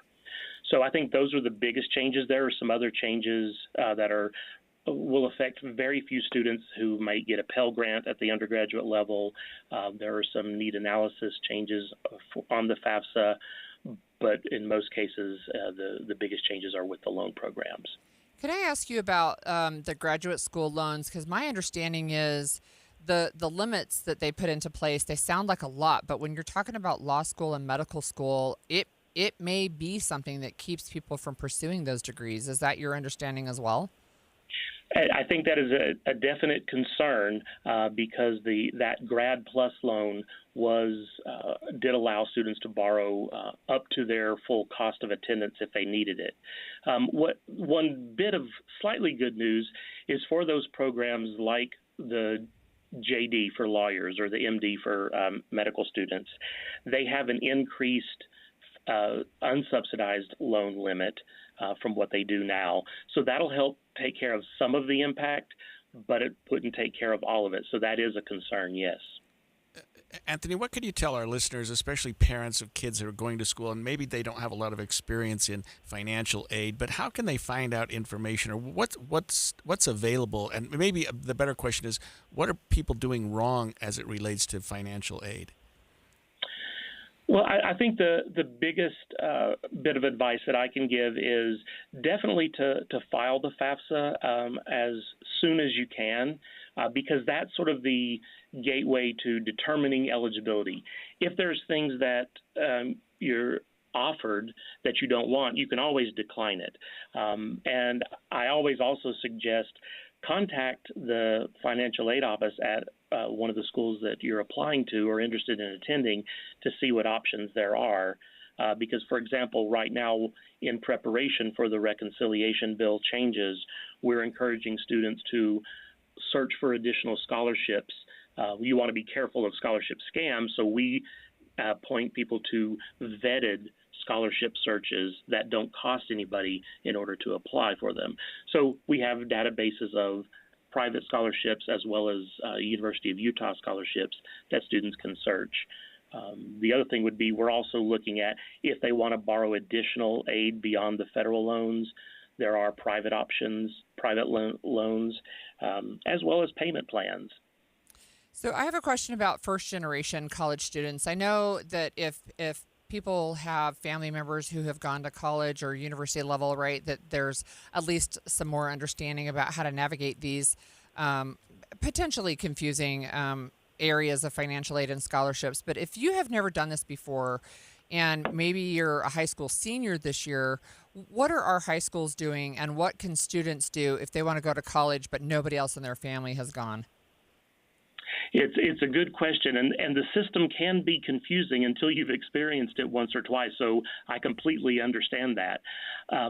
The state of Utah does a pretty good job of holding FAFSA nights where there are counselors in high schools to help parents and students fill out the FAFSA, understand what options there are. But I would also encourage first-generation students to contact the financial aid office of the school that are interested in going to see what their options are. And it's also as easy, if they have access to the internet, to look at the website. For example, ours is financialaid.utah.edu, and we have a lot of information to help guide students, but we also will be glad to take appointments to help explain things further. How would you describe, Dr. Jones, how the landscape with financial aid will look different a year from today than it does today with what happened with the reconciliation bill? Well, I think the biggest change is going to be, especially for those graduate students, those master's, doctoral, and then the professional students, JD, MD students, there's going to be a retrenchment of the accessibility to federal student loans. So I think that's definitely going to be one change. What the private student loan market's going to look like will, in response, that will probably be different as well. So I think those are two of the biggest ones. But hopefully there will be other organizations that step up to offer additional scholarships as well. Thank you for joining us today. That was Dr. Anthony Jones. He's the Executive Director of Financial Aid and Scholarships at the University of Utah. And look, I can just say he's right. Once you do it a time or two, it becomes easier, right? Just like anything. But it can be overwhelming. But yeah, jumping into it. Yeah, I was a first generation PhD level student, and it sounds like, okay, well, you should have known.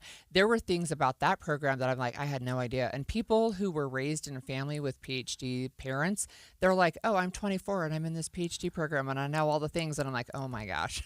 Yeah, we're really attacking student loans more than we have in the past. The Biden administration forgives them, the Trump administration restricts them, and it ebbs and flows. It's interesting to watch what's happening with student loans. Yeah, that's right. So we're going to continue our KSL in the Classroom coverage, and we'll talk with the Canyon School District about a new and unfinished $50 million tech center and one of their middle schools that had to start the school year online. That's coming up next, and we're streaming live at KSLNewsRadio.com and on the app for KSL News Radio, which is sponsored by At Your Service Pros. Some things never change. Sure, we've expanded Inside Sources to 3 hours on KSL, and it's on 9 to noon. But the news, traffic reports, and weather updates that have been a part of your ride in the car since before you can remember, always there. And that will never change. Find us in your car at 102.7 FM. All the cool kids and their parents are listening to Teen Talk with Jocelyn Osmond. Have you ever wondered what goes on inside the mind of a teenager? Get a glimpse behind the teen scene through the eyes of this bright, curious, and inspiring teen host. Jocelyn's guests include everyone from fellow teens to local celebrities, politicians, athletes, and other leaders and influencers. Take a listen this Sunday from 3 to 4 and learn more about the teen scene. I am not a rich woman, but I feel like a rich woman every time I go in my closet. The best, hands down, present I've ever received was my husband secretly redid my closet with Closets by Design. So now when I go in there aren't all these shoes just junked on the floor. They're neatly sitting on their shelves. And my necklaces are hanging on their individual hooks, and earrings are in their little squares in this soft drawer that pulls out. It's just gorgeous. In fact, he saw how much I loved it. He had Closets by Design redo the garage. So now all the stuff, the tools, the toys, the junk is all in cabinets. When you open our garage door, you see cars. That's it. It's amazing. The things that Closets by Design can do, and it's going to save you money right now because you get up to 40% off plus an additional 15% off with 18-month financing. You can do so much with your closet, much more than you realize, with this wonderful Utah company, Closets by Design. Find out more at 1-800-BY-DESIGN or closetsbydesign.com. Many people worry they're not making the right investment choices inside their 401ks. Did you know that you might have a little-known opportunity to add some additional investment choices to your 401k and get the help and recommendations you've been looking for? This exciting feature is called a self-directed brokerage window. And the best part? The money still stays within your 401k. Learn how the trusted advisors at Capital Wealth may be able to expand your investment portfolio. To learn more, call or text the word VISIT to 801-877-9800 or go to CapitalWealth401k.com. Improving your 401k might mean the difference of retiring a few years earlier. Let's find out. Schedule your no-cost 15-minute consultation with the Capital Wealth team today. Call or text the word VISIT to 801-877-9800 or go to CapitalWealth401k.com. Advisory services offered through Capital Wealth Advisors, LLC, a state of Utah registered investment advisor. Not every victory has fireworks. Sometimes it's a quiet win, like tying your shoes without gasping, walking upstairs without pausing, or being able to sit cross-legged on the floor and play with your kids. That's what soda gave me. I lost 82 pounds in just 16 weeks. And with it went the weight, the aches, the excuses. But what I gained, confidence, energy, time, and a version of myself I thought was long gone. Soda didn't overwhelm me with rules or leave me starving. I ate real food. I learned what my body needed. And the personal nutritionist, game changer. They were there with answers, encouragement, and real solutions. If you're looking for your own quiet win, this is your moment. If it worked for me, it will work for you. Go to SodaWeightLoss.com, click the Request a Nutritionist callback. It's time. You can do it. SodaWeightLoss.com. SOTA, SodaWeightLoss.com. Soda is, say it with me, state of the art. Any Hour Services can make sure your AC keeps you cool this summer. Whether you need a tune-up, repair, or just a second opinion about replacing it, call Any Hour Services or visit anyhourservices.com. Emergency medical unit, respond to 102 Maple Avenue, possible stroke victim. When stroke occurs, you have 60 minutes to win or lose the race of your life. There are new treatments, but you must get to a hospital fast. If you suddenly feel weakness on one side, have trouble speaking, walking, or seeing, it could be a stroke. Call 911. Get to a hospital. Because how you spend the next 60 minutes could determine how you spend the rest of your life. Stroke. Know the signs. Act in time. A message from the National Institute of Neurological Disorders and Stroke. And expanded Inside Sources. Inside Sources. So we have been doing back to school coverage for a couple of weeks now, and we're still continuing today. And the Canyon School District just went back to school this week. Their kids in their classroom, but they have been working to finish a $50 million tech center. They're hoping to convert what used to be the eBay headquarters in Draper into this new Canyons Technical Education Center, but there have been some delays. And we are going to talk to the Director of Communications for the Canyon School District, Jeff Haney. Welcome, Jeff. Welcome. Thank you for having me today. So this is kind of exciting, a $50 million tech center. Tell us what that is. Yes. But before we get into that, I want to give you some breaking news. Okay. Last night, the Board of Education voted on an official name for this new cutting-edge technical training center in Canyons District. Now, as you mentioned, this is the center that will be housed at the former regional headquarters of eBay in Draper. Last year, we acquired this building to become the new CTEC, which is the Canyons Technical Education Center. But last night, the Board of Education decided to name this new center Innovation Point at Canyons. Woo-hoo. And this name reflects everything we hope for at the new center. We want it to be a pipeline of industry. We want it to be about innovation, and yet it's straightforward and future-focused. That's awesome. Congratulations on that. So Jeff, tell us how the center dovetails with the mission of the Canyon School District and how it works with the kids and what's going on at Canyon School District. Right. So state officials have indicated recently that they want our high school graduates ready for the workforce. And that's what Canyons is doing with Innovation Point. If you're familiar with the area, you know that this center is adjacent to the new high-tech sector, Silicon Slopes.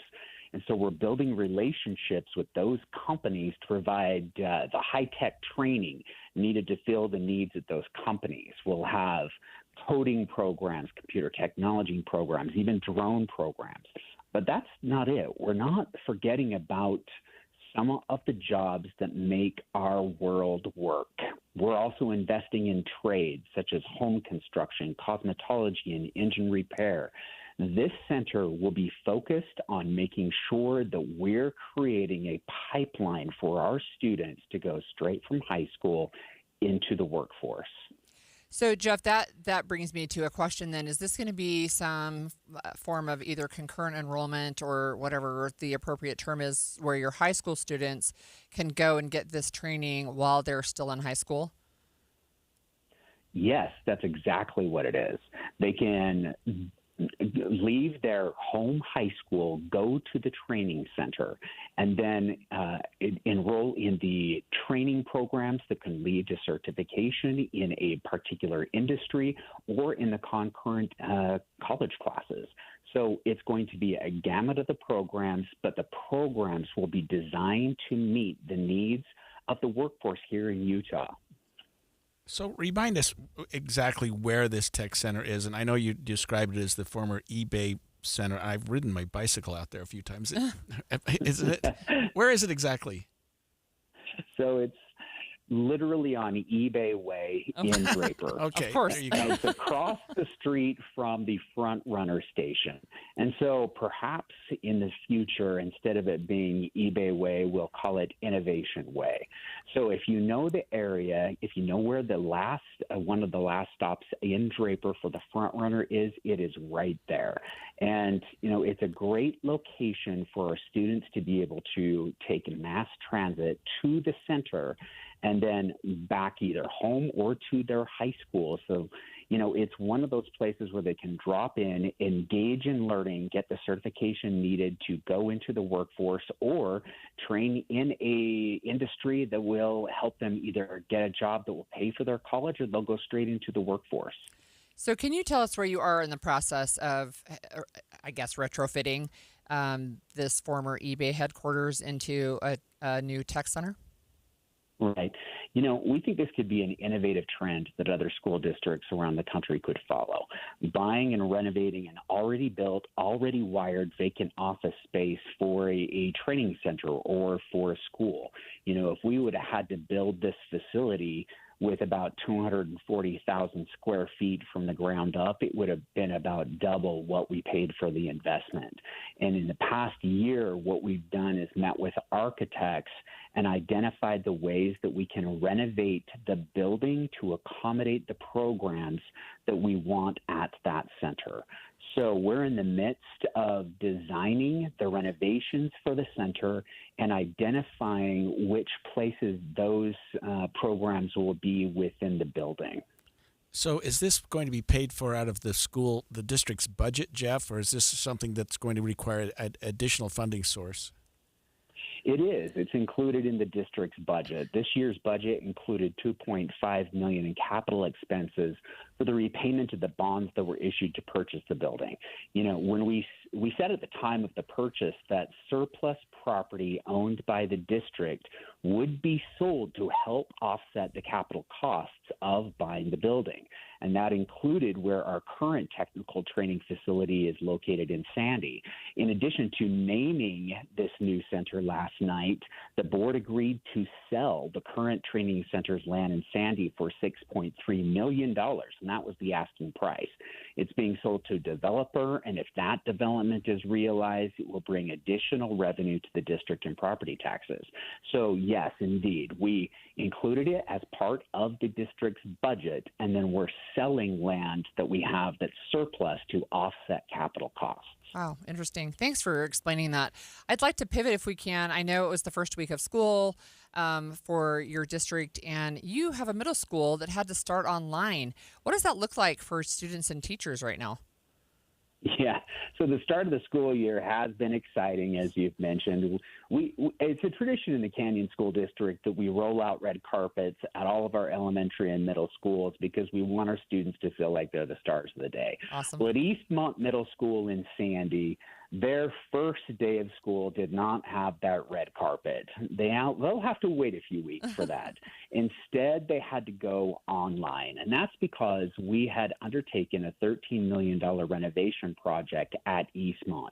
And despite an around-the-clock renovation schedule throughout the summer, it just wasn't done well enough for the students to return safely. So here's what we're doing. So the remote learning schedule is much like the students had during the pandemic. Each student was given a Chromebook and they'll go online for their classes. However, what's different now is that the Eastmont teachers are actually teaching from the bottom level of Eastmont Middle School, and that level is safe to occupy. Also, we have opened up the bottom level for any student to come to access internet because we realize not every student has access to internet at home. There, they can connect with their teachers if they need tutoring help. They can reconnect with their peers after summer recess, and they can enjoy that going back to school feel, even though it's very atypical from other years. Jeff, we'd heard from some other school districts about this sort of habitual truancy and the idea of getting more kids back to school. What is Canyons doing to get our kids going to school instead of missing so much? Yeah, chronic absenteeism is a big issue, and it's one of those big rocks that every school district needs to move. You know, I think our first day of school celebrations is one way that we send that message that we want students in school. The students are the stars of the day as they walk down that red carpet. We have teachers, staff, parents, principals, and we even had Real Salt Lake and Monarch players there to give fist bumps and high fives to the students as they return to school. Making school a welcoming place is first and foremost important to get kids at school. The next thing that we do is a lot of outreach. For many of our students that are chronically absent, some of our schools actually send teachers or staff to the students' homes to meet with parents and the students to find out what the obstacle is to getting them to school. The other thing we're researching is that we found that 73% of our chronically absent students don't qualify for transportation. So let's say that you live 1.5 miles away from your middle school or your high school. Well, you don't qualify for a bus ride, so that means you have to walk. But if it's raining and mom and dad are already at work and you've maybe missed a neighborhood ride, chances are you're just not going to go out in the rain and walk to school. So what we're looking at right now is ways that we can solve that to get transportation to the students who right now don't qualify for transportation but need a ride to school because the weather's bad or that they woke up late and they don't want to miss first or second period. So those are a few ways that we are taking a look at this chronic absenteeism because we know that education is foundational. You miss one day, you miss concepts. You miss the next day, you miss more concepts. And when you come back on the third day, you're really behind. And then it's very hard to make up that ground. One really quick final question. When can students at Eastman Middle School expect that they can go to school? Oh, Holly, cross your fingers the day after Labor Day. Okay. No, good. The day after Labor Day. That's not that far away. Thank you for joining us. It's really not. Yeah, not too Thank far you at so all. much for having me. That was Jeff Haney, Director of Communications for the Canyon School District. And I think Innovation Point is an exciting concept. I'll be looking forward to seeing how that's put together and maybe go visit that one day. Holly started talking about Christmas in July. She also talked about it in June, I think. Well, we're just 4 months from Christmas, and the impact of tariffs are beginning to be felt on Christmas decor. Stay with us. 10:31 at KSL News Radio. I'm Andy Farnsworth. KSL's top local story this hour. People gathered in Tremonton last night to hold a vigil for the 2 police officers who lost their lives on Sunday. Tremonton Police Detective Brent Jex was there. He tells KSL TV what he thinks about the power of the community coming together. Seeing that involvement and that connection, it reminds us why we do it. People who attended helped make blue ribbons that'll be placed along the route of today's parade for the county fair. Locals say they think this year's parade will have more meaning than ever before. Our top national story this hour from ABC News. Airports are rolling out a new way to fast-track through security. ABC's Lionel Moise reports the Clear Company is partnering with the TSA to launch new e-gates where people will not have to show any ID to officers. The new e-gates join other options available to flyers to get through security faster. This comes at a time when travel is booming. TSA reports 7 of its 10 busiest travel days ever were this year alone, and next year millions will travel for soccer's World Cup here in the U.S. and the country's 250th birthday. A pilot program is already up and running in several airports. A former BYU gymnast is making moves in the kitchen.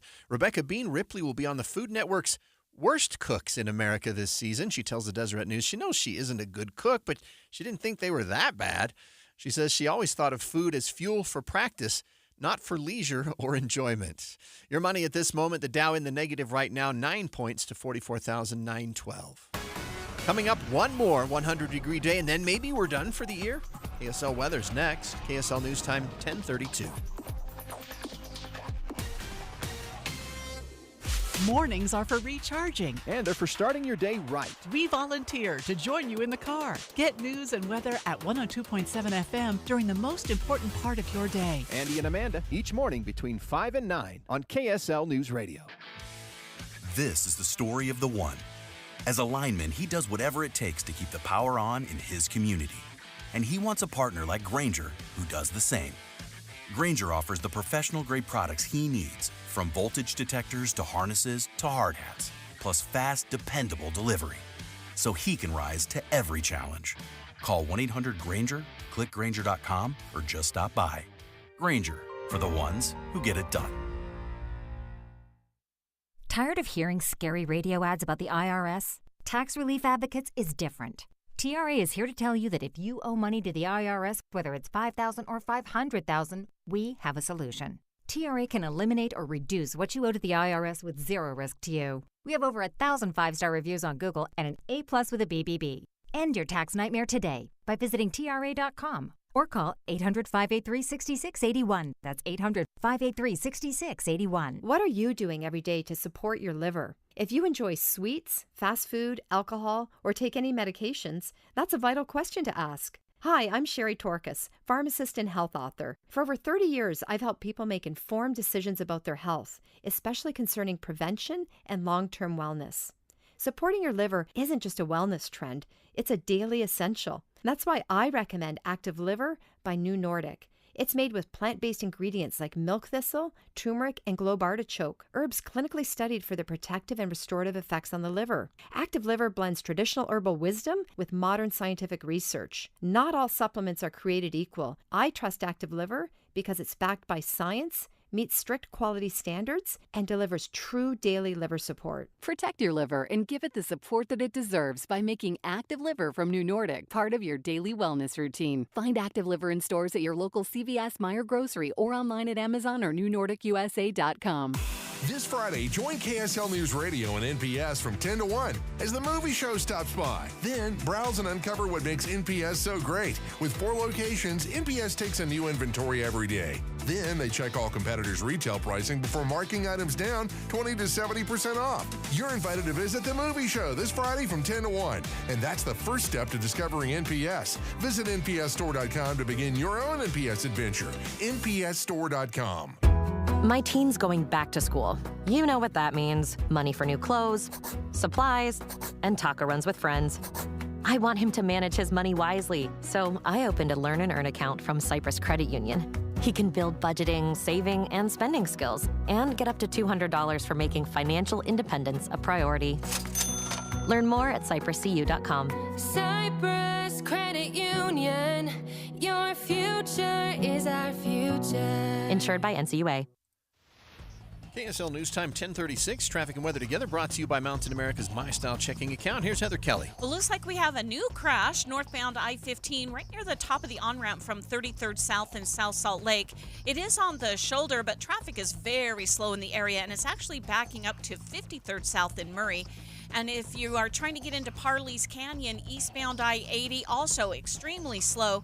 Haven't heard of a crash in the area, but something is slowing everybody down as you leave the Foothill Drive area and head into the mouth of the canyon.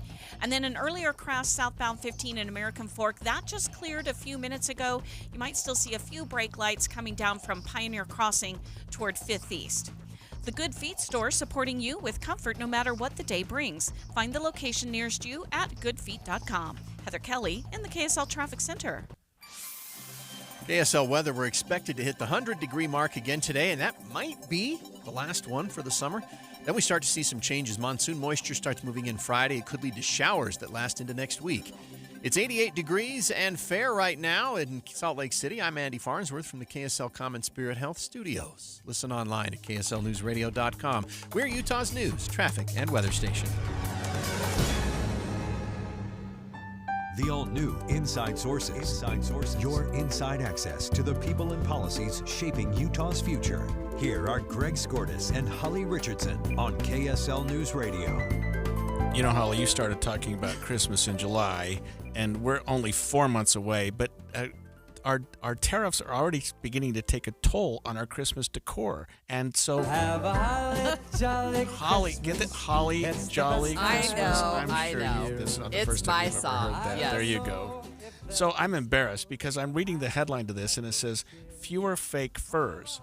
And I thought fake fur coats, and I thought they spelled it wrong. F-I-R-S, that you can't buy fake fur coats because of China. It's fake Douglas furs. F-I-R-S. I mean, I had to correct myself there. But You're yes, funny. Christmas decor is going up, and if you're buying things that are made in China and certain other countries, you're going to pay a little bit extra this year for Well, look, one of the things I think maybe people don't realize is that most of our Christmas stuff does come from China.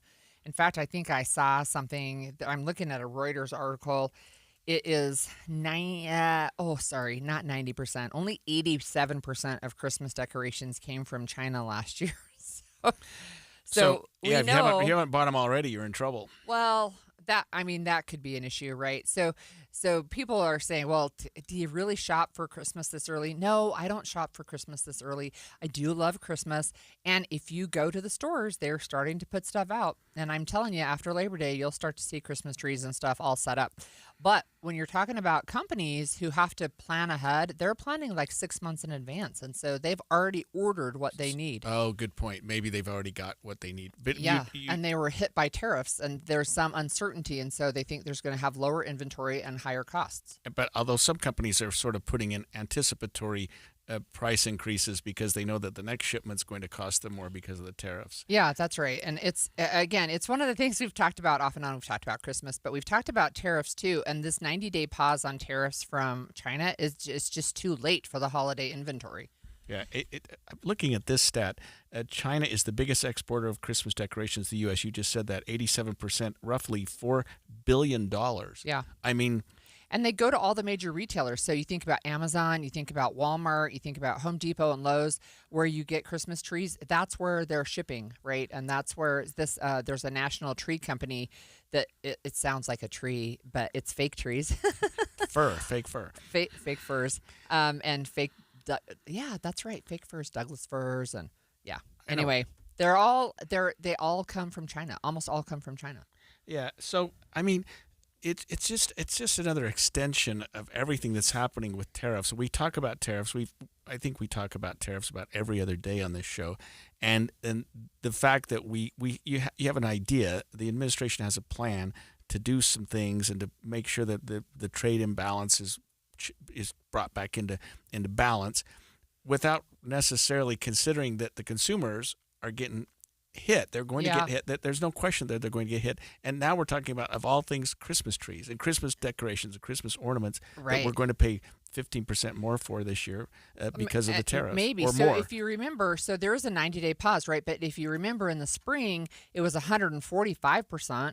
And then it was cut to 30%. And so there's been that uncertainty. And so what retailers did when they were getting ready to order the trees in April and tariffs were 145%, they basically said, well, we don't want to pay that much more for Christmas trees, so we're going to cut our inventory.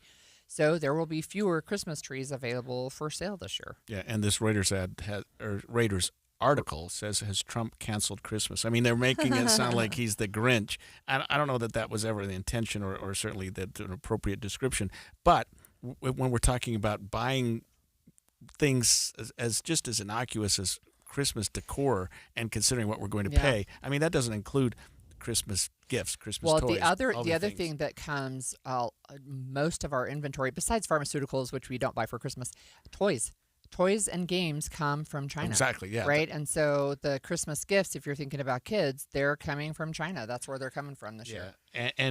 But even if it's not, with tariffs are across the board. So virtually everything we import now, we're going to pay more for. Yep. And the United States probably doesn't make a lot of this stuff. I mean, we're looking at of all things, Levi Strauss, things that are... Well, and the shoes, and we've talked about that before too, right? The tariffs on shoes. When we talked about back-to-school shopping and were tariffs impacting back to school? Well, they are when you're buying shoes from especially the leather shoes, which I never bought for my kids. But look, I want to pivot just a little bit too, because tariffs are impacting grocery store prices. And I think if you've been to the grocery store lately, you've seen that, especially with some of the staples. So we've seen the latest consumer price index said grocery prices rose 2.2% compared to the same time last year. Maybe that doesn't seem that much, but here are some of the things that are hit the hardest. Beef is up nearly 15%. So if you have shopped for ground beef lately or steak or anything, holy cow, it is. Holy cow. I didn't mean that to be funny, but it is funny, actually. Is that mostly imported from Canada? Beef? I'm just wondering I don't know why we pay more for beef. I don't know. But when you're paying $6 a pound or something for ground beef, it's like, holy cow, okay, well, that's not a cheap option to feed my kids anymore. Right. So egg prices are up. They've come down a little, but coffee prices are up. Bananas are the most popular fruit in the world, and they just really don't grow in America, and especially not in amounts that could supply all of the bananas that we eat. And are these supposedly related to tariffs then? Yeah. Also, so all of those prices, yeah. And avocados, right? Avocados come from Mexico. We don't really grow them here. Right. Banana and coffee obviously comes from Central. We don't grow that here. Right. You can get Kona coffee from Hawaii. You can get some bananas from Hawaii, but they just don't grow them in the amounts that American consumers consume. So, you would think that a 2.2% increase is manageable, but we're trying to get inflation down to about 2 or a little bit less than that. And that's another reason why we can't get interest rates down, because we continue to have those increased prices and costs. and they affect everything, including not just the grocery store, right, but aluminum, and we know cars and other things that they're impacted. So anyway, good times at the grocery store and for Christmas. And Holly Jolly Christmas. And I'm going to keep that one saved for us. Okay, so did you think that COVID-19 was a thing of the past? Kind of. It's not. It's not. So Deseret News reporter Lois Collins will join us to give us the latest, including a new variant and how COVID is impacting kids today. That's coming up next. We're streaming live at KSLNewsRadio.com and on the app for KSL News Radio, which is sponsored by At Your Service Pros. Are you having trouble hearing? Hearing loss can devastate the quality of your life. Now, there's an affordable fix for you or your loved one. Rated the best hearing aids of 2025 by Forbes Health, Audion Hearing has the highest quality hearing aids at the lowest prices, starting at just $98 a pair. I actually like them better than my old $5,000 hearing aid. I could not believe how my hearing and life changed. Join over 1 million happy customers by going to audionhearing.com. That's AUDIEN hearing.com. What was that? That is business phone bliss with the Ooma Cloud Phone System. It handles all our voice, video, and messaging needs. You sound very... Calm? I am. Ooma has everything I need to run my business more efficiently, like virtual receptionist, call routing, and video conferencing. And it starts at just $19.95 per month per user, plus taxes and fees. Ooma. Nice. Find your business calm at ooma.com/radio. Respiratory virus season is quickly approaching, meaning we'll see more flu, COVID, and RSV in our community. The good news is vaccines are available that will help prevent these infections and keep people healthy. For flu and COVID, everyone aged 6 months and older are recommended to be vaccinated to help protect ourselves and our families against serious illness. Fall remains the best time to be vaccinated. Respiratory viruses circulate year-round, but peak late fall through winter. Your doctor can recommend which vaccines are best for you and your family. Brought to you by Intermountain Health and KSL News Radio. If you're ready to buy a home or sell a home and you're worried about the current real estate market because of what you've heard from some of your friends or family, well, we're here to tell you that you really shouldn't be worried, because now is a great time to buy and sell with our friends at the Stern Team, powered by Almada Real Estate. And here's why. Buyers have more options due to increased inventory, which gives them the power to negotiate for repairs, interest rate buy-downs, and closing cost assistance. While at the same time, sellers are still getting top dollar for their homes, with home values that are higher today than ever before. So whether you're looking to buy or sell, the current real estate market presents a win-win opportunity for both buyers and sellers. But you still do want to make sure that you're working with a team of real estate experts you can trust that can get you some great results. And that's our friends at the Stern Team, powered by Almada Real Estate. They have helped thousands of Salt Lake City homeowners, and they're ready to help you. To get started, just go to thesternteam.com. That's thesternteam.com, or Google The Stern Team. When it comes to vaping, the truth can get clouded. So let's make it clear. Vaping is not safe for kids, teens, or young adults. It's just not. Because vaping can put microscopic particles into your lungs. And dangerous things like metals and volatile organic compounds into your body. And nicotine, the same highly addictive substance found in regular cigarettes. Nicotine can harm a person's brain development through their mid-20s. Affecting learning, memory, attention, and impulse control, and priming the brain for other addictions. Vaping products also come in kid-friendly flavors that can make them appealing to youth. And many kids also use other drugs, like marijuana, in vaping devices. With appealing flavors, high nicotine levels, and lots of promotion on social media, many kids think vaping is harmless, but it's not. So talk to your kids about the risks of vaping, because when you talk, they hear you. For more information, visit underagedrinking.samhsa.gov. I'm Andrew Saul, Commissioner of Social Security. I'm here to warn you about telephone scammers pretending to be government employees. Some of these scammers may say threatening things like you will be arrested if you don't make payments or provide personal information. Do not fall for these tricks. These calls are not from us. Real Social Security employees will never threaten you for information or money. If you receive a call like this, hang up. Never give the caller your personal information, like your Social Security number or bank account, or send money in any form, cash, gift cards, wire transfers, or prepaid debit cards. Report the call to our law enforcement arm, the Office of the Inspector General, at oig.ssa.gov. Share this information with your friends and family.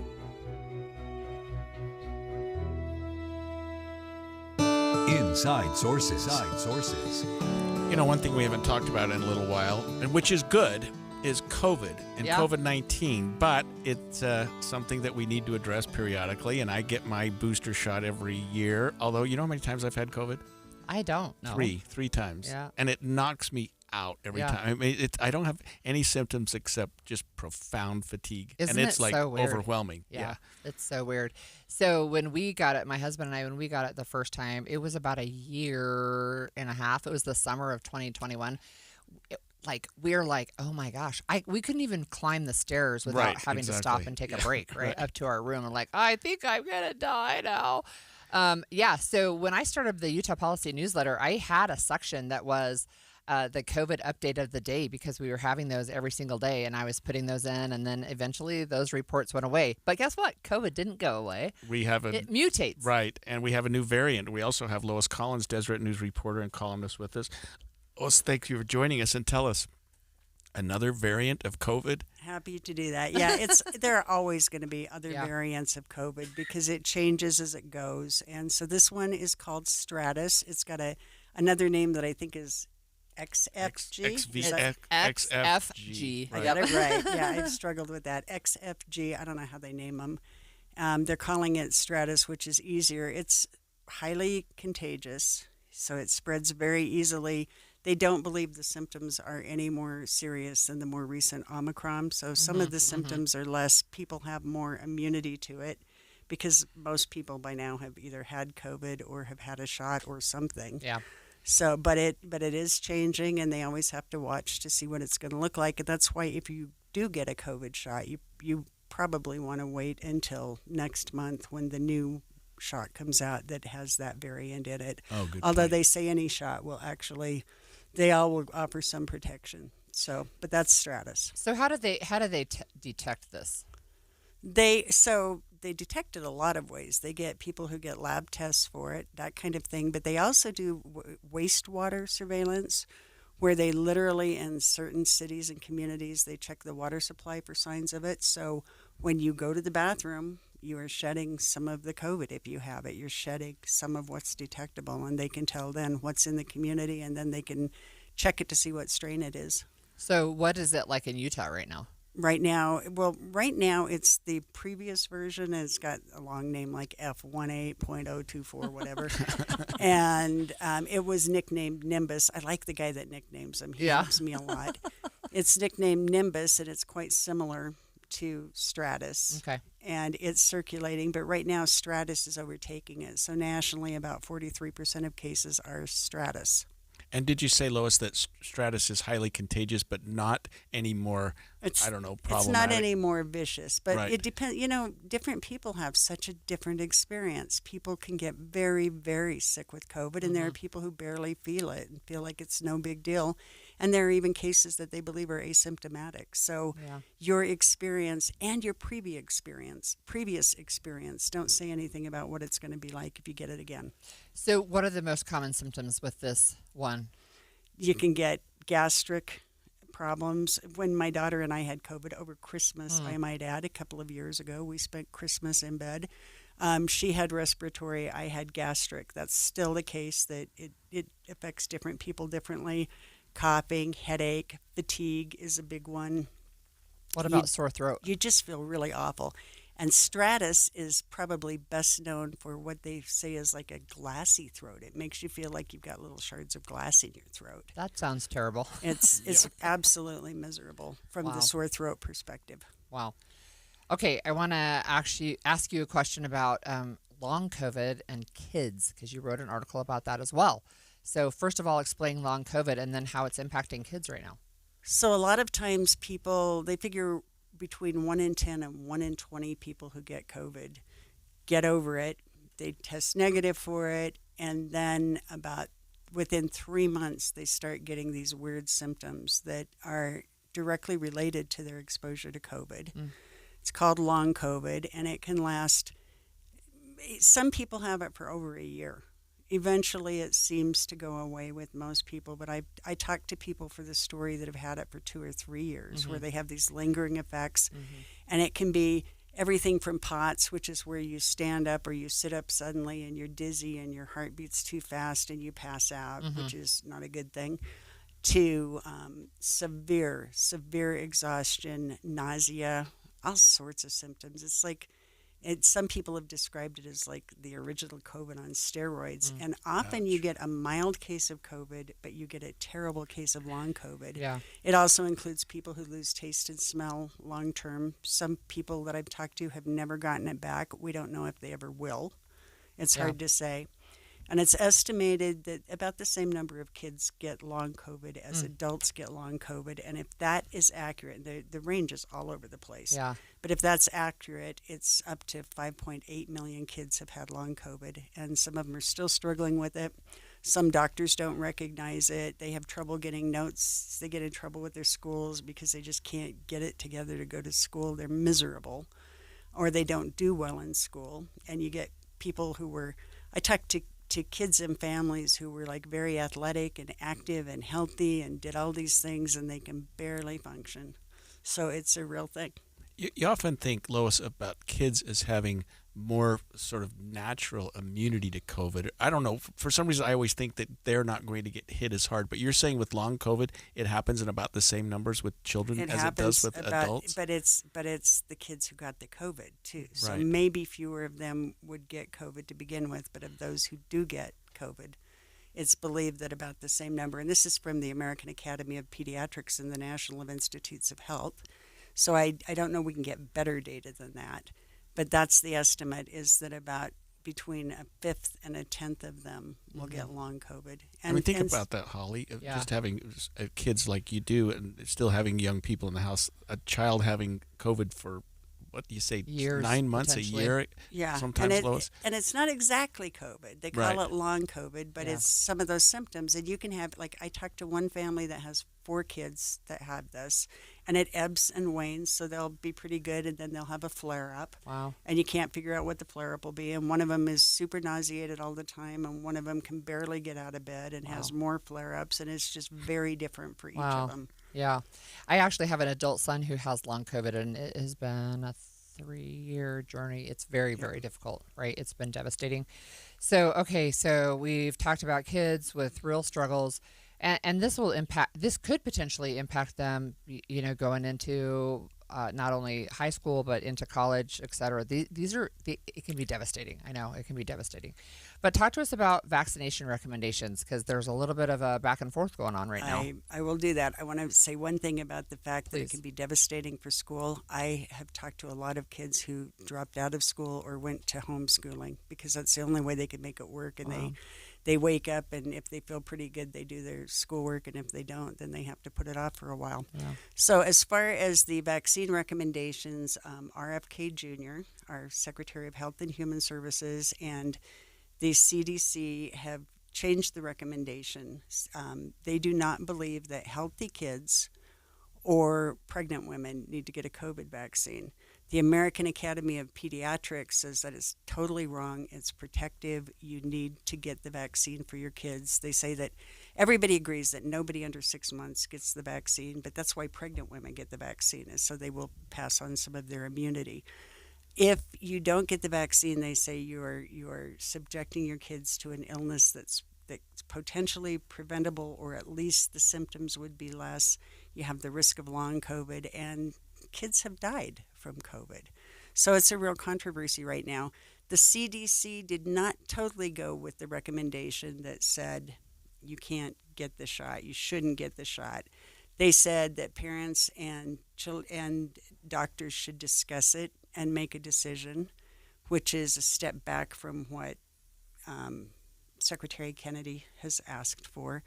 And then in the meantime, the American Academy of Pediatrics and about 8 other groups and the American Medical Association have filed a lawsuit to try to get some sort of an injunction to keep those recommendations from going into effect. And the American Academy of Pediatrics listed for the first time in 30 years, they broke with the CDC and put out their own recommendations.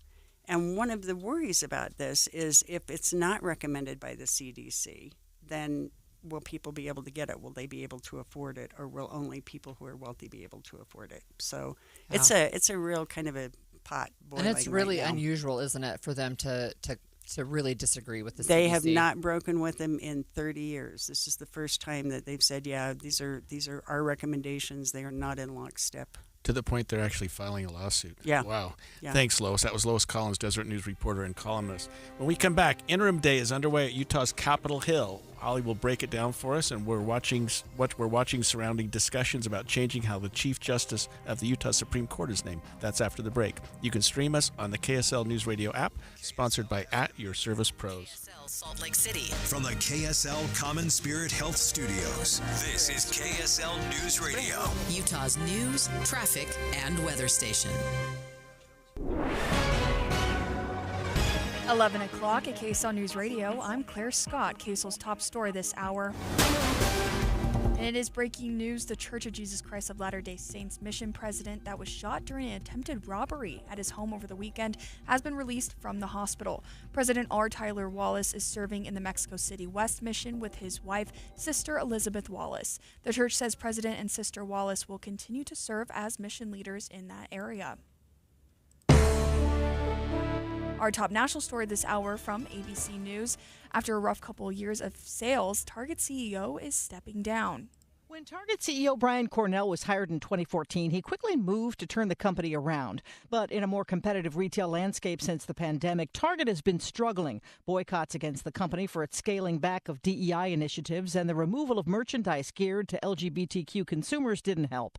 Target reported a 21% drop in net income in the quarter that ended August 2nd, and as a result, Brian Cornell is out. He'll be replaced by the company's chief operating officer. Sherry Preston, ABC News. Your money at this moment, the Dow is down 32 points, the S&P is down 31 points. And coming up, triple-digit heat today. KSL weather is next. KSL News Time, 11:01. A reminder about the simplest way to get updated for your day. Hit your KSL preset when you jump in the car, and we'll take care of the rest. Hear key news updates and traffic reports. Andy and Amanda from 5 to 9 in your car. KSL News Radio at 102.7 FM. At Trio Senior Living, older adults aren't slowing down. They're just getting started. The Prime Fit Wellness Program expands wellness beyond the gym into every aspect of community life. Whatever your goals, The team at Trios Senior Living has got your back, so you can put your best foot forward. Call 801-475-4004 today to schedule your personal visit. You're listening to Leaf Filter Radio, and the guru of gutter protection himself, Chris Coonahan, is here to take your most pressing leaf-related questions. Hey, everybody, Chris here. I understand we have Ron on the line. Ron, where are you calling from? Uh-oh. Ron, are you calling from a ladder? Well, I was. I wanted to ask Chris what I need to do to get my gutters ready to have Leaf Filter installed. Oh, Ron, you don't have to do anything. A Leaf Filter Trusted Pro will come out and clean out your gutters, realign and seal your gutters, and install Leaf Filter, America's #1 gutter protection system. So I didn't need to get on this ladder? Ron, Leaf Filter Trusted Pros are in your neighborhood and ready to help. Just visit leaffilter.com/deal to schedule your free gutter inspection and get up to 30% off. Thank goodness. What was that site? That's leaffilter.com/deal for your free gutter inspection today. See representative for warranty details. Promotion is 20% off plus a 10% senior or military discount. One discount per household. It all started with a commitment to comfort. Gillette Heating and Air is proud to be Utah County's go-to team for expert HVAC and plumbing solutions. Need a repair, upgrade, or seasonal tune-up? Don't let cost hold you back. With 0% financing available, it's easy to get the work done now and pay later. Plus, save $100 on any repair over $500 and keep your system running strong with a professional tune-up before the heat hits. Visit GilletteHVAC.com or call 385-GET-COOL to book today. Homegrown service pros, financing made simple, comfort made easy. Carrier, turn to the experts. A Carrier factory authorized dealer. I am not a rich woman, but I feel like a rich woman every time I go in my closet. The best, hands down, present I've ever received was my husband secretly redid my closet with Closets by Design. So now when I go in there aren't all these shoes just junked on the floor. They're neatly sitting on their shelves. And my necklaces are hanging on their individual hooks, and earrings are in their little squares in this soft drawer that pulls out. It's just gorgeous. In fact, he saw how much I loved it. He had Closets by Design redo the garage. So now all the stuff, the tools, the toys, the junk is all in cabinets. When you open our garage door, you see cars. That's it. It's amazing. The things that Closets by Design can do, and it's going to save you money right now because you get up to 40% off plus an additional 15% off with 18-month financing. You can do so much with your closet, much more than you realize, with this wonderful Utah company, Closets by Design. Find out more at 1-800-BY-DESIGN or closetsbydesign.com. Traffic and weather together, brought to you by Mountain America's My Style checking account. Here's Heather Kelly. We still have quite a bit of slowing northbound I-15 as you come up from Murray into South Salt Lake. It is due to a disabled construction vehicle over on the shoulder right near the top of the on-ramp from 33rd. It's just keeping things down below the posted speed limit.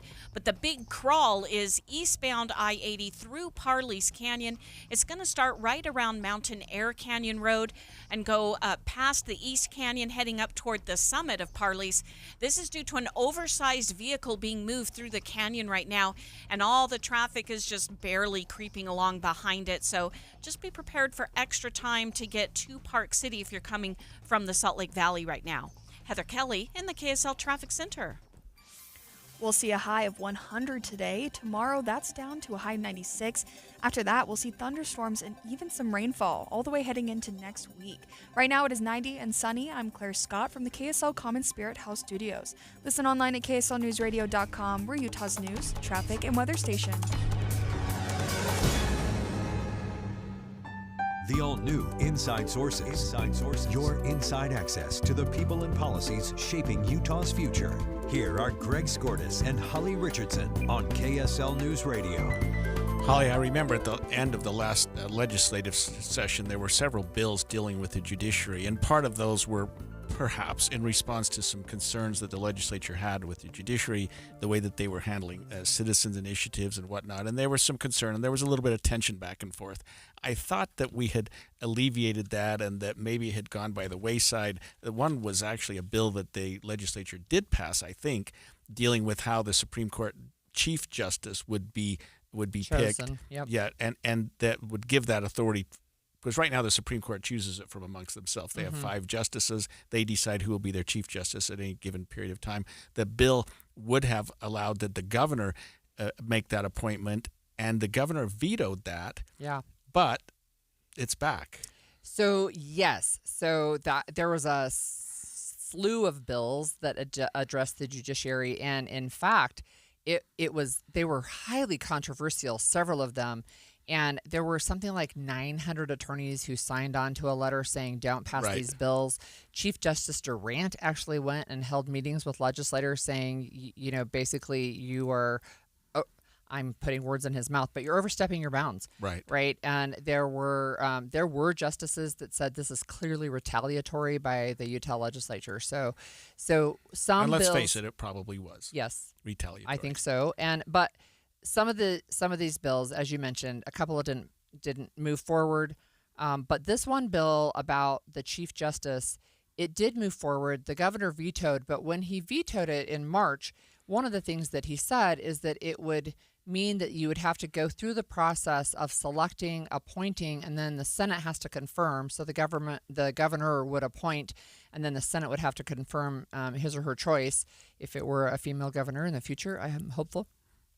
And he said that he felt like that was too often. And so there's draft legislation that the Judiciary Committee will be discussing this afternoon. Their committee starts at 1:15 this afternoon. And one of the bills, or one of the pieces of potential legislation they're discussing, will address this very issue. But what they have done is change it from a 4-year term to an 8-year term. So then the governor would make the appointment, the Senate would approve it, but it would happen every 8 years. And Governor Cox has indicated that maybe that would make it more palatable, and he wouldn't veto if it was an 8-year. He indicated publicly that in March, right? I mean, so I don't know about the behind-the-scenes discussions, but this is one of the issues that people are talking about being a part of a potential special session in September. I'm pretty confident they're going to have a special session, but this is one of the issues that they may have.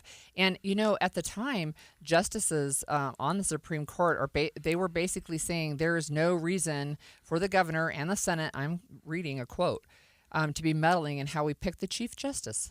Yeah, and that's not a symbolic role. It's a role that helps decide the calendar of the court, helps decide which cases are going to be heard, how they're going to be heard, and probably makes some determination to which justice will do the opinion. And I'm maybe overstating this, but I think the Chief Justice is not just the justice that's been on the bench the longest. It's something that. And we have had chief justices that served in that position for a very long time. Right now, it's Matt Durant. He is the senior justice, and probably would be a good choice by the governor, no matter how it's selected. But it's this to me, Holly, seems petty as much as anything else. I mean, I don't. Why even meddle with that? It's not broken. It's not like anything that the Supreme Court has done is in, whether you like what they've done or not, it's certainly not in relation to who is currently serving as the Chief Justice, in my opinion. Right. So again, back in March, President Stuart Adams, who's the Senate president, and Mike Schultz, who's the Speaker of the House, they both said this: the Utah Constitution specifically gives the legislature the responsibility to establish the process for selecting the Chief Justice of the Utah Supreme Court. So they said this is a way to just align what's already in statute, right? We've already said the members of the court were already like, no, we don't. It's not broken. Please don't try to fix it. But I will say this: the governor at the time said he was tempted to sign the bill and, quote, this is a quote, assure that the Chief Justice would need to stay in my good graces to retain his or her position. I mean, he might have said it tongue in cheek, but that is a direct quote.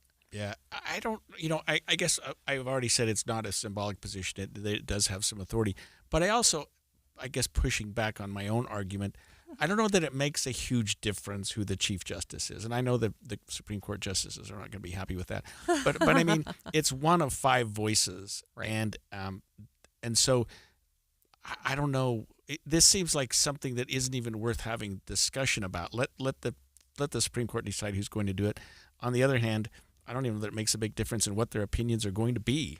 Well, again, it's one of the issues that they are talking about this afternoon in the Judiciary Committee, and it's also one of the issues that is very likely to be on the special session agenda that is probably going to be September 15th. That's what it looks like. There were some other judiciary bills that were being considered toward the end of the session that dealt with judicial retention, I think, the judicial retention process and how judges, because right now what we do, Holly, is we have what's called a retention election every I don't know if it's 4 or 6 years. I think it's 4 for our judges, Yeah. and you go to the ballot and it said, should Judge so and so be retained? Yes or no? And of course, almost everybody votes yes. We've had maybe or everybody votes no. I mean, right. you vote either yes. you vote yes on all of the Right. judges, or you vote no on all of the right. judges. Yeah, I guess I should have said that, but almost everybody passes. It seems it's very rare that a judge doesn't Right. get retained. Right. So that's one of the questions. So there is a judicial performance.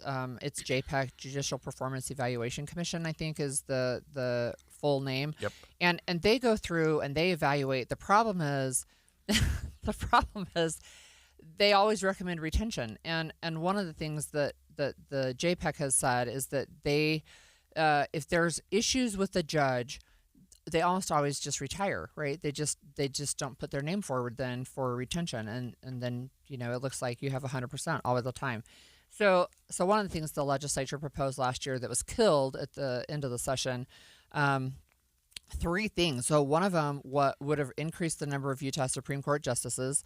One of them would have required 2/3 of votes to retain a judge instead of simple majority.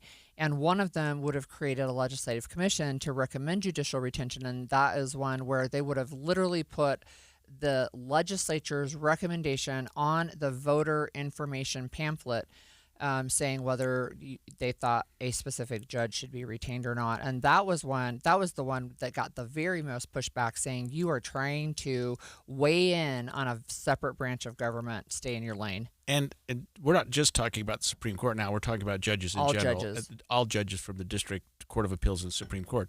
And judges, just so you know, and I'm sure you know this, they can't campaign the way other people can. They have Not in Utah. Yeah, that's right. They have a retention election, and the JPEC sends a recommendation out, so-and-so should be retained. But if there's some pushback or there's some reason why the judge is in trouble and groups are upset, the judge can't go buy billboards and do ads. I mean, sometimes you'll see a group of lawyers get together. I've even participated in this and say, hey, don't throw out the baby with the bathwater. This is a good judge. Right. Keep him around. Right. But they can't fight for themselves, and it makes it hard. So people think retention election is a walk in the park. But if you make it harder, the judges are at a huge disadvantage. So in some states, they actually do elect judges, and in Utah, they are initially appointed, and then they have these retention elections. But as you pointed out, even as somebody who's controversial, they may get 65% instead of 85%. I mean, I just have never seen, in all my time following Utah politics, I've never seen a judge not be voted back in for to be retained. Okay, now we're going to shift gears again. That's the Utah interim day session going on the Hill right now.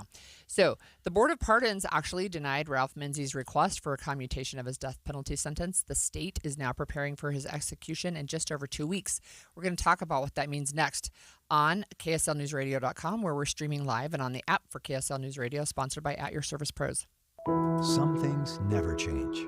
Sure, we've expanded Inside Sources to 3 hours on KSL, and it's on 9 to noon. But the news, traffic reports, and weather updates that have been a part of your ride in the car since before you can remember, always there.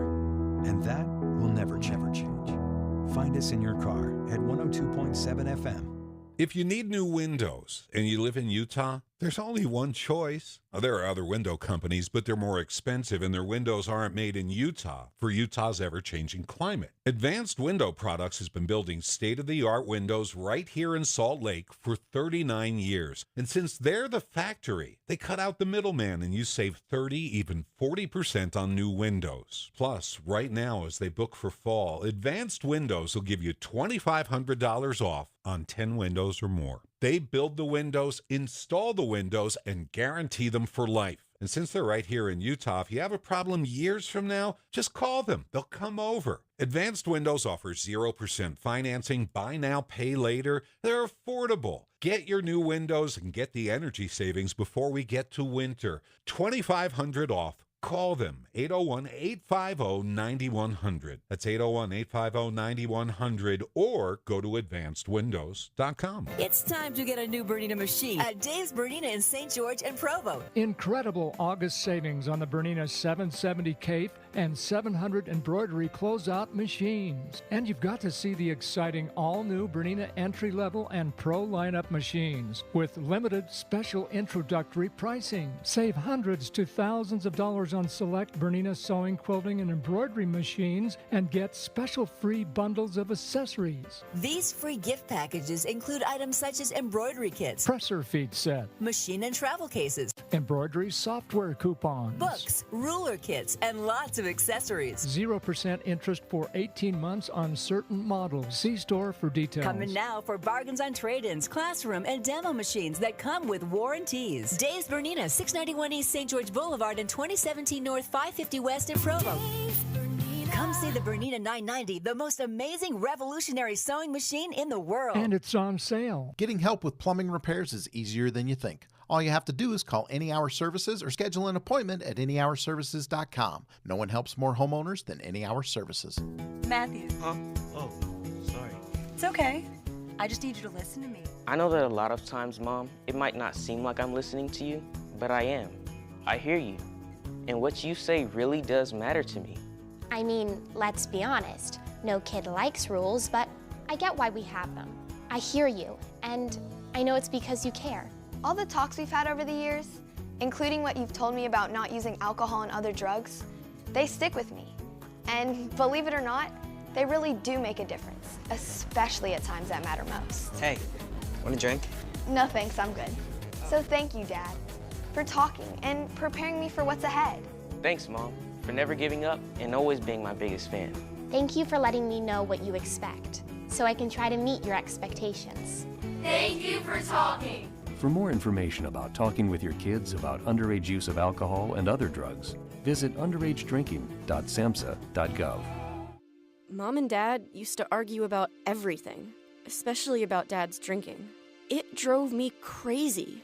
It got so bad, I couldn't do my homework. I couldn't concentrate. I absolutely refused to let any of my friends come to our house for any reason. I would have been humiliated if anyone found out how much my dad drank and how loud my mom screamed at him. My family went from totally crazy to quiet, calm, and even peaceful. The only thing that happened is my mom started going to Al-Anon family groups. Her relationship with my dad really changed. I asked Mom if she would take me to her Al-Anon meetings or to Alateen. I wanted to see if I could have a better relationship with my dad. I'm sure glad I did. If someone's drinking troubling you, you might be surprised at what you can learn in an Al-Anon or Alateen family group from people just like you. Call 1-888-4-ALANON or go to alanon.org. The new Inside Sources. Last week, Holly, you and I spoke about the Utah Board of Pardons holding a commutation hearing for Utah death row inmate Ralph Menzies. He had filed a petition in the trial court, indicating that he had dementia and that he shouldn't be executed because he was incompetent to understand what was going on. The judge denied that. The Supreme Court denied his appeals. So his last maybe avenue for some sort of break or reprieve from the death penalty would be a commutation. And a commutation in this respect would have meant to commute the sentence from a penalty of death to a life in prison without the possibility of parole. He had a hearing scheduled for 3 days. I think it took 2 days last week. The Board of Pardons, there were 5 members that heard the case. They heard from the prosecution, the state, I should say. They heard from his defense attorneys, and then they heard from the victims. And that was a very interesting part of the hearing. We heard yesterday that the Board of Pardons has said they are not going to commute the sentence, and as far as they are going, they're finished, and the execution, which is currently scheduled for September 5th, is going to go forward. Right. So that's just over 2 weeks from now. And I do have a question about, are there any other avenues for Menzies and his attorneys to pursue at this point? When does it stop? Yeah, it doesn't. It never stops. Okay, and I would just say this. He's filed an appeal as recently as August 14th. That's probably been denied. That was 6 days ago. Because what he's saying is this, and I'll kind of paraphrasing it, he's got dementia, and it's not getting better. It's getting worse. Right. So he's saying, well, last month you said I was competent, but this month I'm even worse. Yeah. This week I'm even worse. And he's going to file more and more and more. You can bet on it. At some point, the court may just say, we're not hearing anymore. But the attorneys, to their defense, are saying, well, it's an ongoing problem. It's an ongoing medical condition that needs to be addressed on a weekly basis. You can't just say, oh, he's fine, let's go ahead with it. So they're still filing those petitions.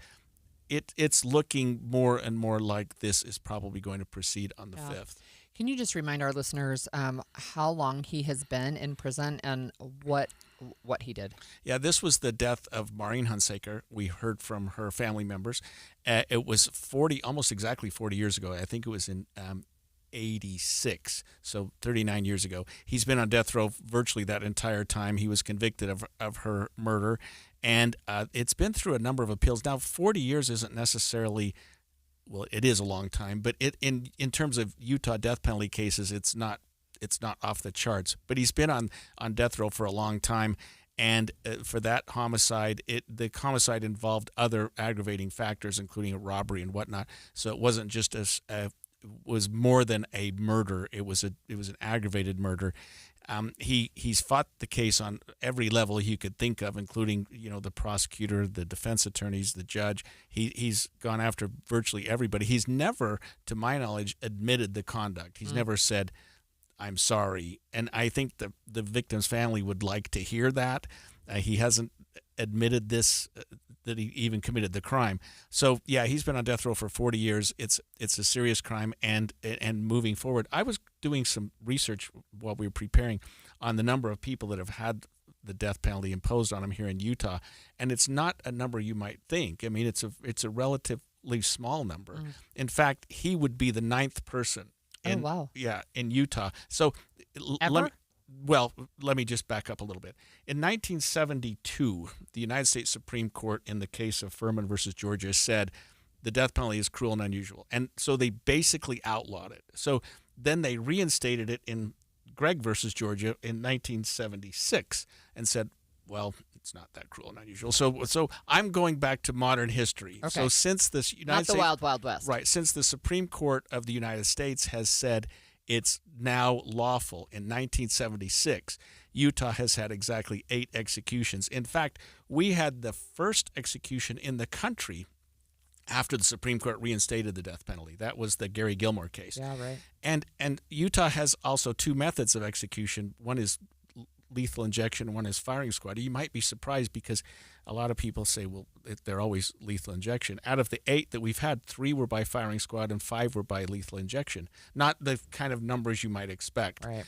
And at the time back then, and including when Menzies was sentenced, this sounds kind of macabre, but it's true. The defendant himself would have the opportunity to pick the manner of execution. You have the right to choose between lethal injection and firing squad. And if you didn't choose, they just picked lethal injection for you. He chose firing squad. That's no longer available, but because it was at the time, they're honoring, for lack of a better word, his request. So they're going to go ahead with a firing squad. The last time we had a firing squad in Utah was some time ago. I think it was the Ronnie Lee Gardner case. Yeah, 2010. Yeah, in 2010. So it's not like extraordinarily long time. And then Gary Gilmore was one, and then there was another one that may have been one of the. It doesn't matter, but there was a third firing squad case, maybe one of the hi-fi killers. It not very common, but death penalty is just not that common. I mean, I told this story before, but I spoke to a community group, and somebody said, how many times a month do they execute people out there? And it's, how many times a decade? Yeah. It's quite rare. And I also did another stat check, and that is that there are currently only 4 people on Utah's death row. Including right Ralph now. Menzies? Yes, including Ralph Menzies, only 4 people. Now, there are 2 more people whose convictions were flipped over, and they're being retried so they could be eligible and they could be back on death row. And there are a slew, unfortunately, of capital cases right now in Utah. I can think of at least a half dozen death penalty cases that are being pursued right now in Utah. And potentially one more. Right, yes, potentially one more from what happened this last weekend. So, I mean, our death row may have more than 4 people here in a couple months. But this one has been quite a while. He is virtually at the end of his appeals. I say that. You're never quite at the end, but it looks like this one could very well go forward on September 5th. So one of the things that I have learned, and this is not a favorite topic of mine, but there are some things that have to be in place, and the Utah Department of Corrections is working on all of those things. We hope to get them to join us on the show. They weren't available today, but there is a protest zone where people can come and protest during the execution. One of the things I learned from you, too, is that when the executions happen, they happen just after midnight on the day where they're scheduled. And I'm wondering if there's a reason for that. I don't know whether, and maybe it's just because of the appeals and everything. Like, the middle of the night. It's going to happen. So I think it's going to happen at midnight or 12:01 on the 5th. And it's another thing, and you've done a little more research into this than I have. But when the new prison was built, it wasn't built for a firing squad. I mean, it's not the kind of thing you can set up in the back office or something. It's something that requires a chamber. Although I do think that they must have firing range for their officers, so there may be some facility there. But and it's indoors. Yeah. So it's not like at the courtyard like you see in the movies. Right. The lethal injection, obviously it's more like a hospital room setting. And it's the same. So they do have an execution room, which is, I mean, ew, it just kind of makes me shudder. Right. They do have an execution room. I did learn about the firing squad, some of the logistics. So the Utah Department of Corrections Executive Director will select a 5-person firing squad of post-certified peace officers plus 2 alternates and a team leader. They'll stay anonymous. They'll be stationed behind a gun-ported brick wall in the execution chamber. They'll be armed with .30 caliber rifles, 4 of which will be loaded with live rounds, and the 5th will be a blank.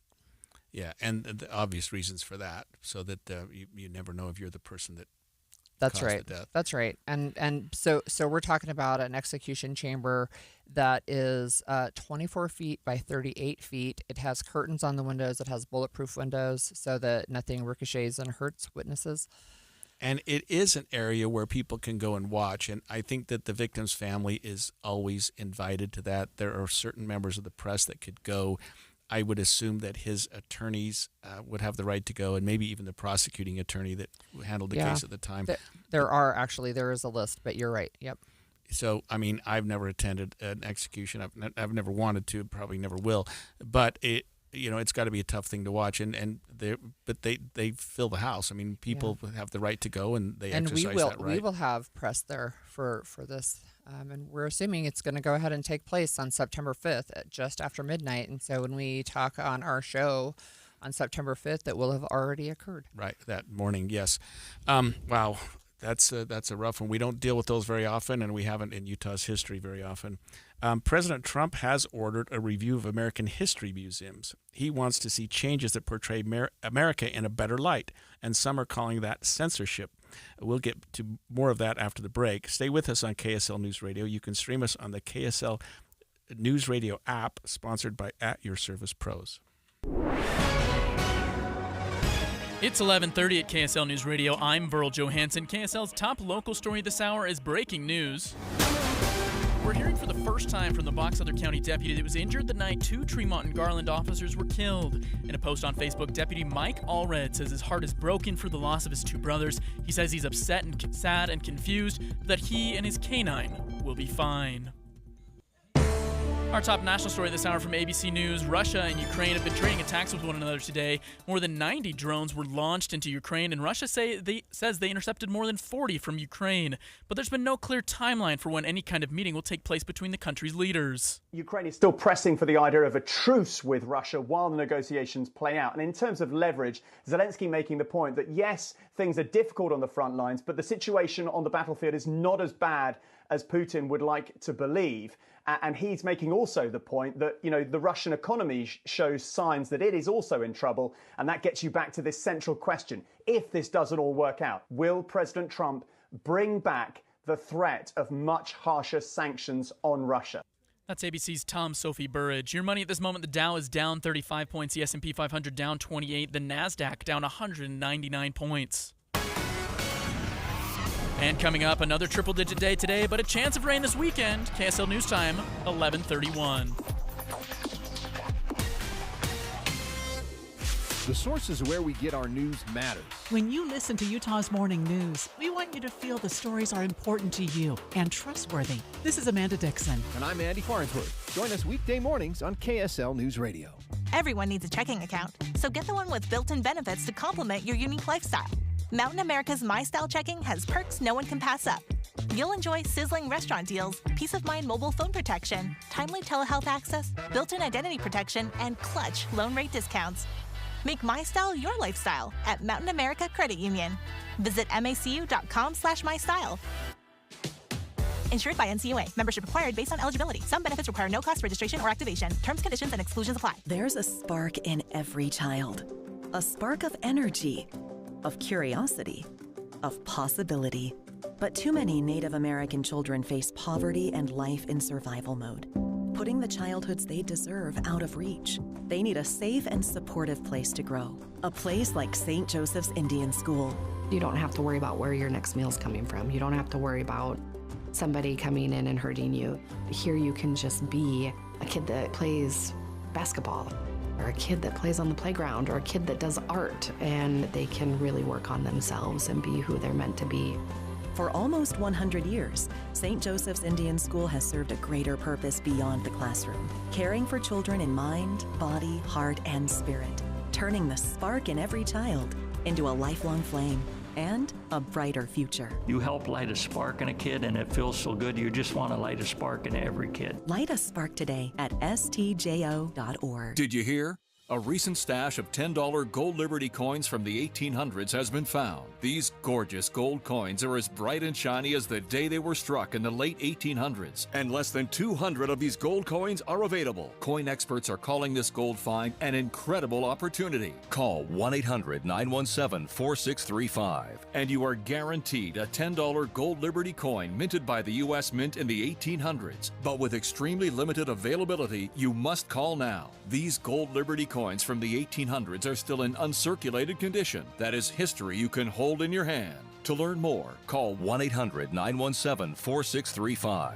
Call now and you'll receive a free American Coin Collector's Bonus Package, a $40 value, free with every order. Call 1-800-917-4635 now to secure your $10 gold Liberty coins dated from the 1800s before they sell out. That's 1-800-917-4635. Before a disaster turns your family's world upside down, it's up to you to be ready. Get a kit, make a plan, be informed. Learn how at www.ready.gov. Brought to you by the Federal Emergency Management Agency and the Ad Council. They're together, brought to you by Mountain America's MyStyle checking account. Here's Ricky Meese. It's the final cleanup of this earlier accident in South Salt Lake, northbound I-15 near 33rd South. Everybody is out of traffic. However, we still have a little bit of residual slowing in the immediate area. No matter the weather, your feet can feel fantastic. Find the Good Feet location nearest you at goodfeet.com. Ricky Meese in the KSL Traffic Center. Today's high's looking to hit 100 degrees for the second day in a row. We'll cool off to 96 tomorrow with more clouds, and then there's a slight chance we see some rain on Friday and Saturday. Right now, partly cloudy and 91 degrees in Salt Lake City. I'm Burl Johansson from the KSL Common Spirit Health Studios. Listen online at kslnewsradio.com. We're Utah's news, traffic, and weather station.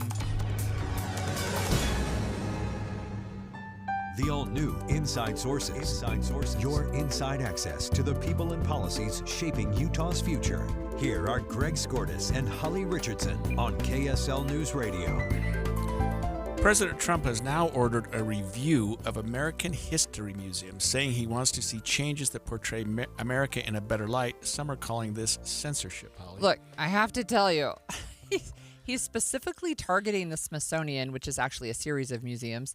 And he said on Truth Social that they were out of control. They discussed how horrible our country is and how bad slavery was. Okay, let's stop right there and let's be clear. Slavery is bad. It is bad, and we shouldn't try to whitewash that history. Yeah, here's ABC's chief Washington correspondent, Jonathan Karl.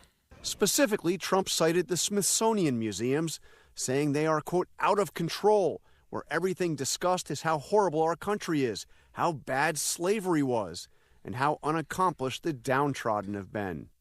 Yeah, and we've heard from some people who are very upset about this whole how bad slavery was as a comment. You know, a representative from New York, Joe Morrell, said someone saying how bad slavery was is exactly what someone who has never been to a museum would say.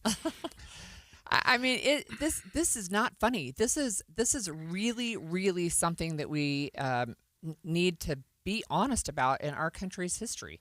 Yeah, I mean, the museum, it talks about a number of things. And what Trump is saying is we shouldn't focus on the negative. He's saying that's woke, and woke is broke, and we're there's just too much negative, too much bad. But I can't even imagine putting a light on slavery that is anything other than bad. I know. mean, it was one of the worst things our country has ever done. Yeah. And recognizing that and appreciating that will help us so that we never go back down that rabbit hole. And I think that's right. I think that's right. And look, I think pretending that it wasn't a thing. We've had multiple things that have happened in the last few months of this administration. If you remember, there was a story earlier this year where there were other places were taking down mentions, including Arlington Cemetery, were taking down all of what we would consider Black or African American heroes, including Harriet Tubman. They were taking down those references online to the women who were buried there in Arlington. They took down information about the Tuskegee Airmen, right? It's those types of things where it makes people feel like we are trying to pretend that some of these things didn't happen. Yeah. Here's ABC's chief Washington correspondent, Jonathan Karl, who talks more about this executive order that Trump issued and what it means. Back in March, the president signed an executive order directing the Smithsonian Institution, which runs more than 20 museums in Washington and elsewhere, to, quote, celebrate American exceptionalism and remove divisive or partisan narratives. Last month, the Smithsonian removed references to Trump in an exhibit on presidential impeachments in the Museum of American History. Mentions of Trump's impeachments were later restored, although with changes. I mean, come on. It makes me feel like we're living in 1984, and I mean the book, not the year, right, where things just keep changing. But we have to talk about this, right? We have to talk about this. And when Donald Trump was in his first term, he visited the Museum of African American History and Culture. And that museum not only shows slavery, but it also talks about the civil rights movements and civil rights leaders. But we actually have more on that first visit from ABC's chief Washington correspondent, Jonathan Karl. What do you think of the museum, Mr. President? During his first term, Trump visited the Museum of African American History and Culture, which tells the story of slavery and celebrates African American accomplishments. Back then, he called it a, quote, truly great museum done with love. This tour was a meaningful reminder of why we have to fight bigotry. Tonight, President Trump announced he has instructed his lawyers to scour through America's museums to rid them of exhibits he calls woke. Okay. Yeah. What's woke, right? And who gets to decide what woke is? Yeah. I thought being awake was a good thing. So he's having his attorneys visit museums and decide what is going on in these museums that could be determined to be woke, and counter the good things that our country is doing, which sounds good on its face. But I think history cannot just be rewritten to say our good history. I mean, you hear about countries that do that, yeah, and they're not countries that we want to be like. Well, and we do say this, that the victor is the one who writes the story, right? That the victor gets to write history, and there is evidence of that over time, right? But if we say things like never again, and we're not going to go back to those dark days, you have to know about them, right? Yeah. You have to talk about them. So this whole impeachment thing is sort of weird too. He had the Smithsonian take out the fact that they have a presidential impeachment room or something like that. They had information about all the presidents who have been impeached, and they had information up there about his 2 impeachment trials, basically. Right. And then they disappeared, and then there was an outcry, and then they kind of came back. Yeah, but with a little bit changed. They were restored with some changes. We don't know what those were and how they worked out. But, if you're the Smithsonian, you have to think, what if I don't do this? What budget cuts am I going to suffer? What financial loss are we going to have? And do I have to just stand in line and do this? Because a museum wants to quote history. They don't necessarily want to, fall in line with what a certain individual, no matter who it is, right, wants to rewrite history. They have history about what slavery was like. Let's just show what it was. I follow the Institute of Justice, and that is Brian Stevenson's organization, and he is the attorney who actually works on death row. Speaking of our last segment, He works on death row cases, and he is an African American man who started this project because he realized that Black people were more likely to be put on death row in perhaps questionable circumstances, right? Witnesses who lied. In fact, last year, there was a man who had been on death row who was a Black man. He'd been on death row until Brian Stevenson's organization was able to help get his conviction overturned. But he said one of the things that they told him when they arrested him is, I don't care if you were there or not there, you're going to go down for this crime. Yeah. And, as a prosecutor, we always had to be conscious of that when I prosecuted death penalty cases, that we were not doing things because, as a prosecutor, it's a two-edged sword. You have to file a case thinking, am I going to win this case? Am I more likely to have success? And arguably and admittedly, sometimes you think, well, I'm probably not going to get a death penalty on this individual because he's white.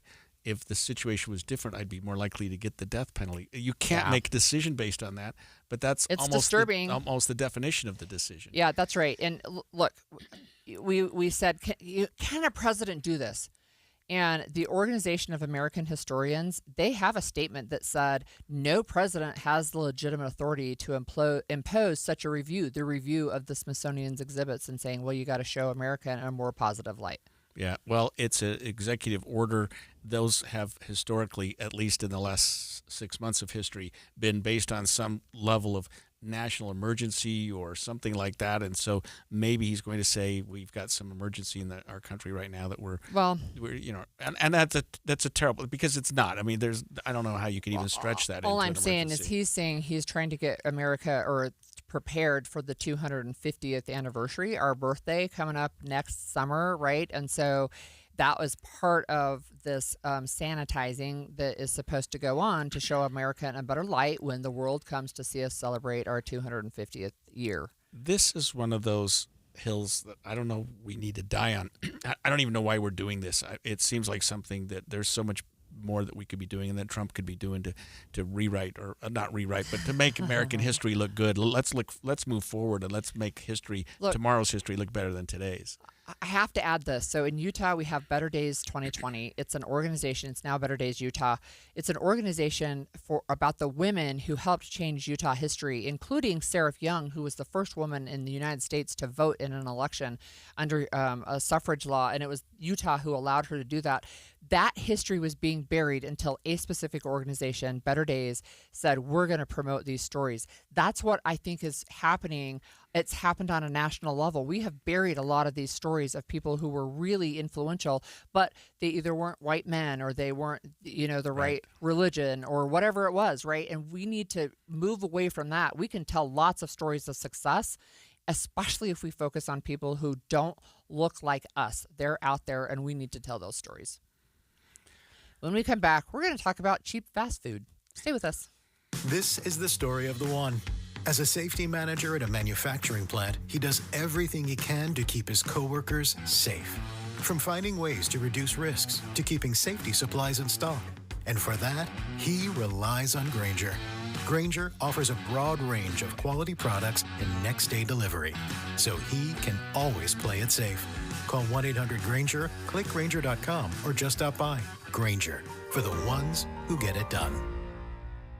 Coverage varies by plan. View contracts and exclusions at EnduranceWarranty.com. If you have a 2004 or newer vehicle that's out of warranty or about to be, Endurance is urgently notifying U.S. drivers about their low-cost vehicle coverage plan designed to save drivers thousands on rising vehicle repair costs. Those who qualify can pick their plan, coverage, and repair shop. Roadside service, towing, and rental cars included. All covered repairs get paid directly to the repair shop for you. Call now for your free quote. Call 800-298-7906. 800-298-7906. KSL Broadcast Group contests are open to participants 18 years of age and older that are residents of Utah, unless otherwise specified. Employees or agents of the station, Bonneville International Corporation, other area radio stations, or any entity associated with the contest may not enter. Persons who have won in the last 30, 60, or 90 days from a station contest or event may not be eligible. Full general contest rules are available at KSLNewsRadio.com/contests.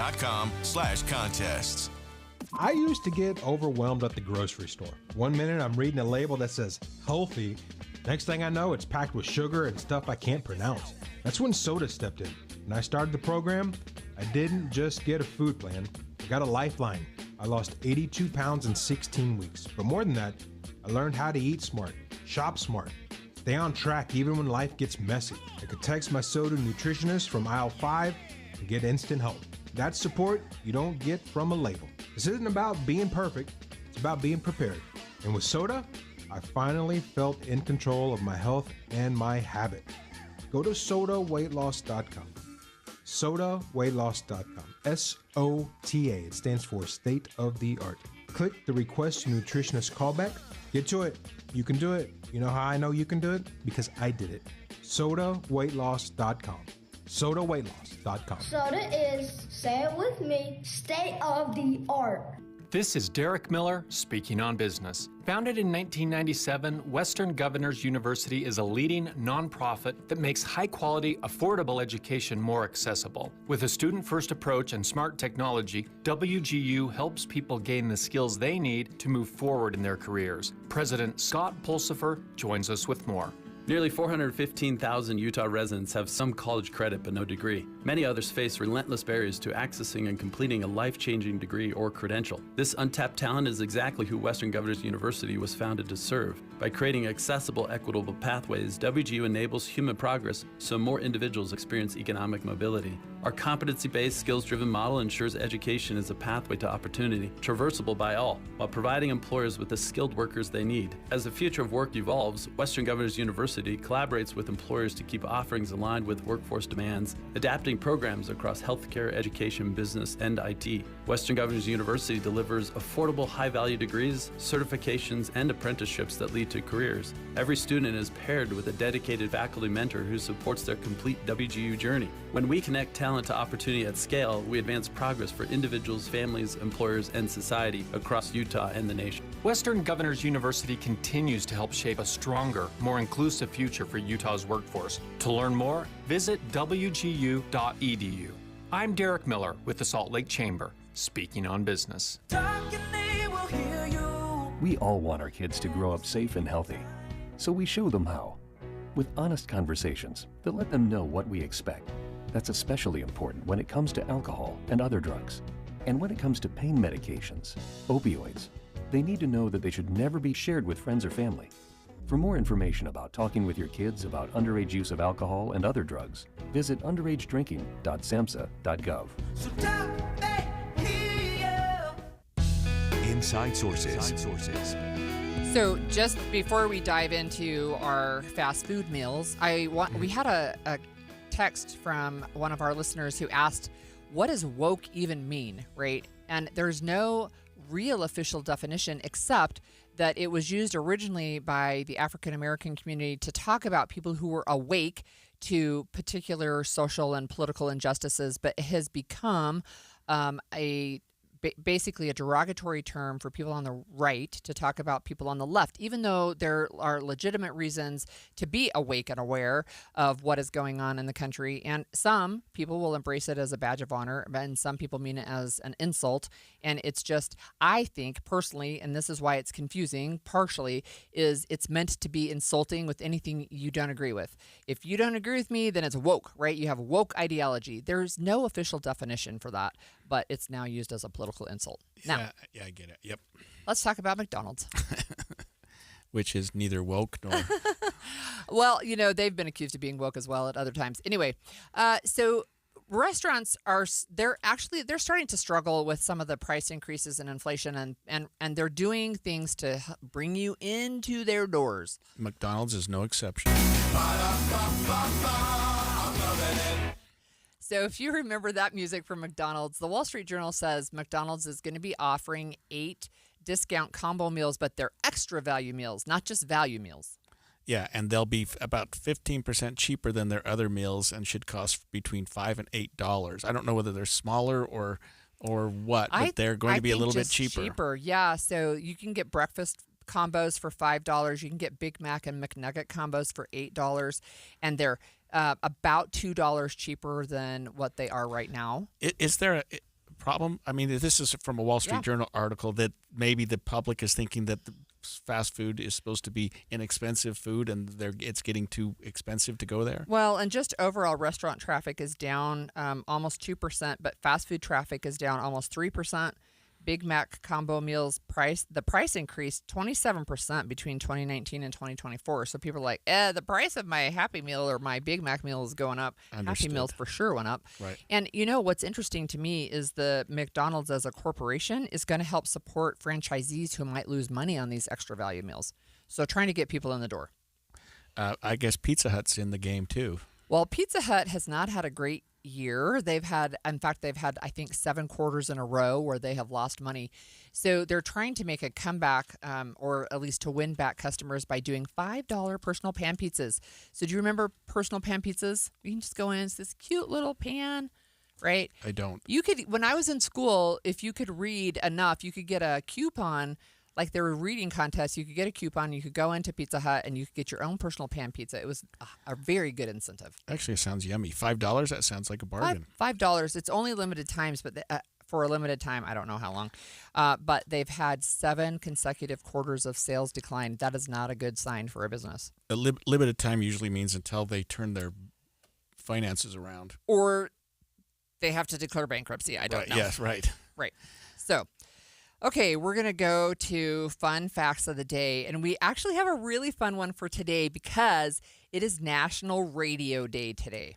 So I have some fun facts for you, maybe. About radios? About the radio. Yeah. Yeah, so we're on the radio. It's one of the things that we know was like an innovation that was really life-changing when it came about, right? It was It was just something that was incredible for the time, and it's been around for quite a while. And I remember having a pocket-sized transistor radio with the little 9-volt battery, and if you held it up in certain orientations, you could get stations all over the place. And I just remember that was the coolest thing in the world because you could flip the channel. It wasn't very accurate, but you could get stations, and KSL was the one you could get no matter where you were. Yeah, I have to ask you hills. this. Did What? you carry a boom box on your shoulder? Never. Would be like No, 70s, early 80s. I never had one of those. Nope. Okay.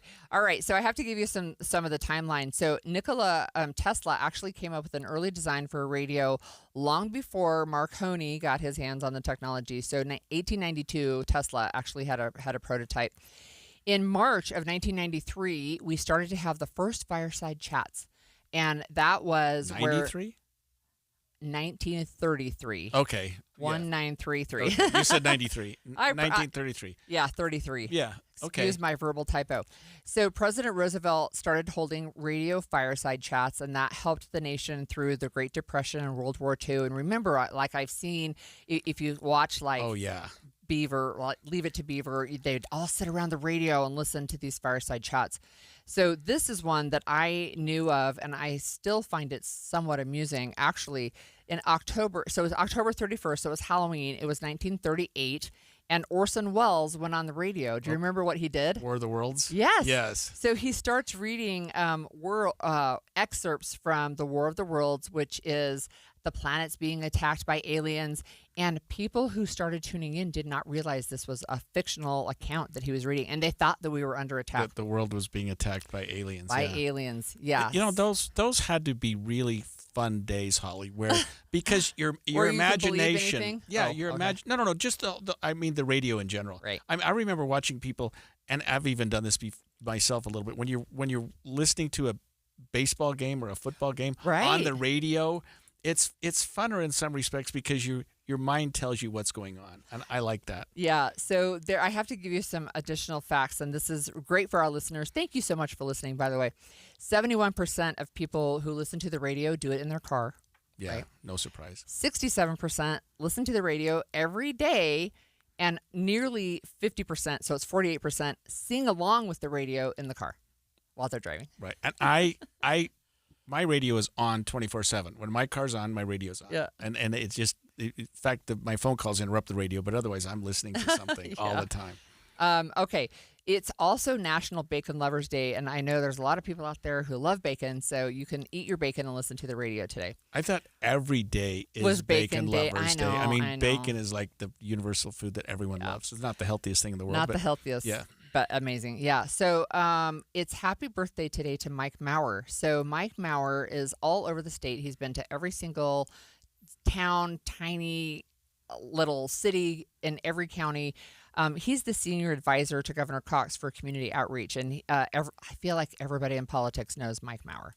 So happy birthday, Mike. Not in politics. You showed me a picture and I recognize him, but I didn't know that's who Mike Maurer was. Okay, so I have a couple of other things about this day. So in 1911, the New York Times actually sent the first telegram to go all the way around the world. So this was, again, revolutionary. They wanted to see how fast they could send it around the world by telegraph. So they had to telegraph it. They had 16 different operators over 28,000 miles. Do you have any guess how long it took to send one message around the world? Because you had to have 16 stations along the way. Yeah, so to send over telegraph wires. So at least a minute each station. So what, 30 minutes? It was 16 and a half minutes, actually. Oh, so it was a minute per Yep, station. a minute per station. And the really important message, the first one said, "This message sent around the world." And what was that game you used to play where you say... Telephone. Yeah. So when it came back around, it probably said... The same, I don't know. Go Yankees or something like that. Yeah, so I have two more. So in 1920, the American Professional Football Conference was established, and it 2 years later, with 18 teams, it became the National Football League. Okay. So it's been in existence for over 100 years. Yeah. Football. I thought you were going to say it became the American Football League. But yeah, that would have been the National NFL. Football League. Yep. Yeah, the NFL. And then on this day in 1940, British Prime Minister Winston Churchill, was talking about the Royal Air Force. And this was, remember, we were using planes. They're very different than the planes we have today. But this is where he said the famous quote of, "Never in the field of human conflict was so much owed by so many to so few." Yeah, great line. Something that will live in infamy. I mean, that's one of the great ones. Same war, but different speaker. Right. But, yeah. Oh, I have one more. Okay. 1968, the Soviet Union invaded Czechoslovakia. They kind of have a long history of invading other countries. People that they might not. Yeah. Well, hopefully on this day in 2026, we can talk about the fact that the war in Ukraine has ended and it's over. All right. Well, we're going to go back to the shooting in Tremont, and we're going to learn more about the details that unfolded that night when 2 police officers in Tremont were shot and killed. The latest details are going to be up next on Midday with Maria Chaleos. Stay with us on KSL News Radio.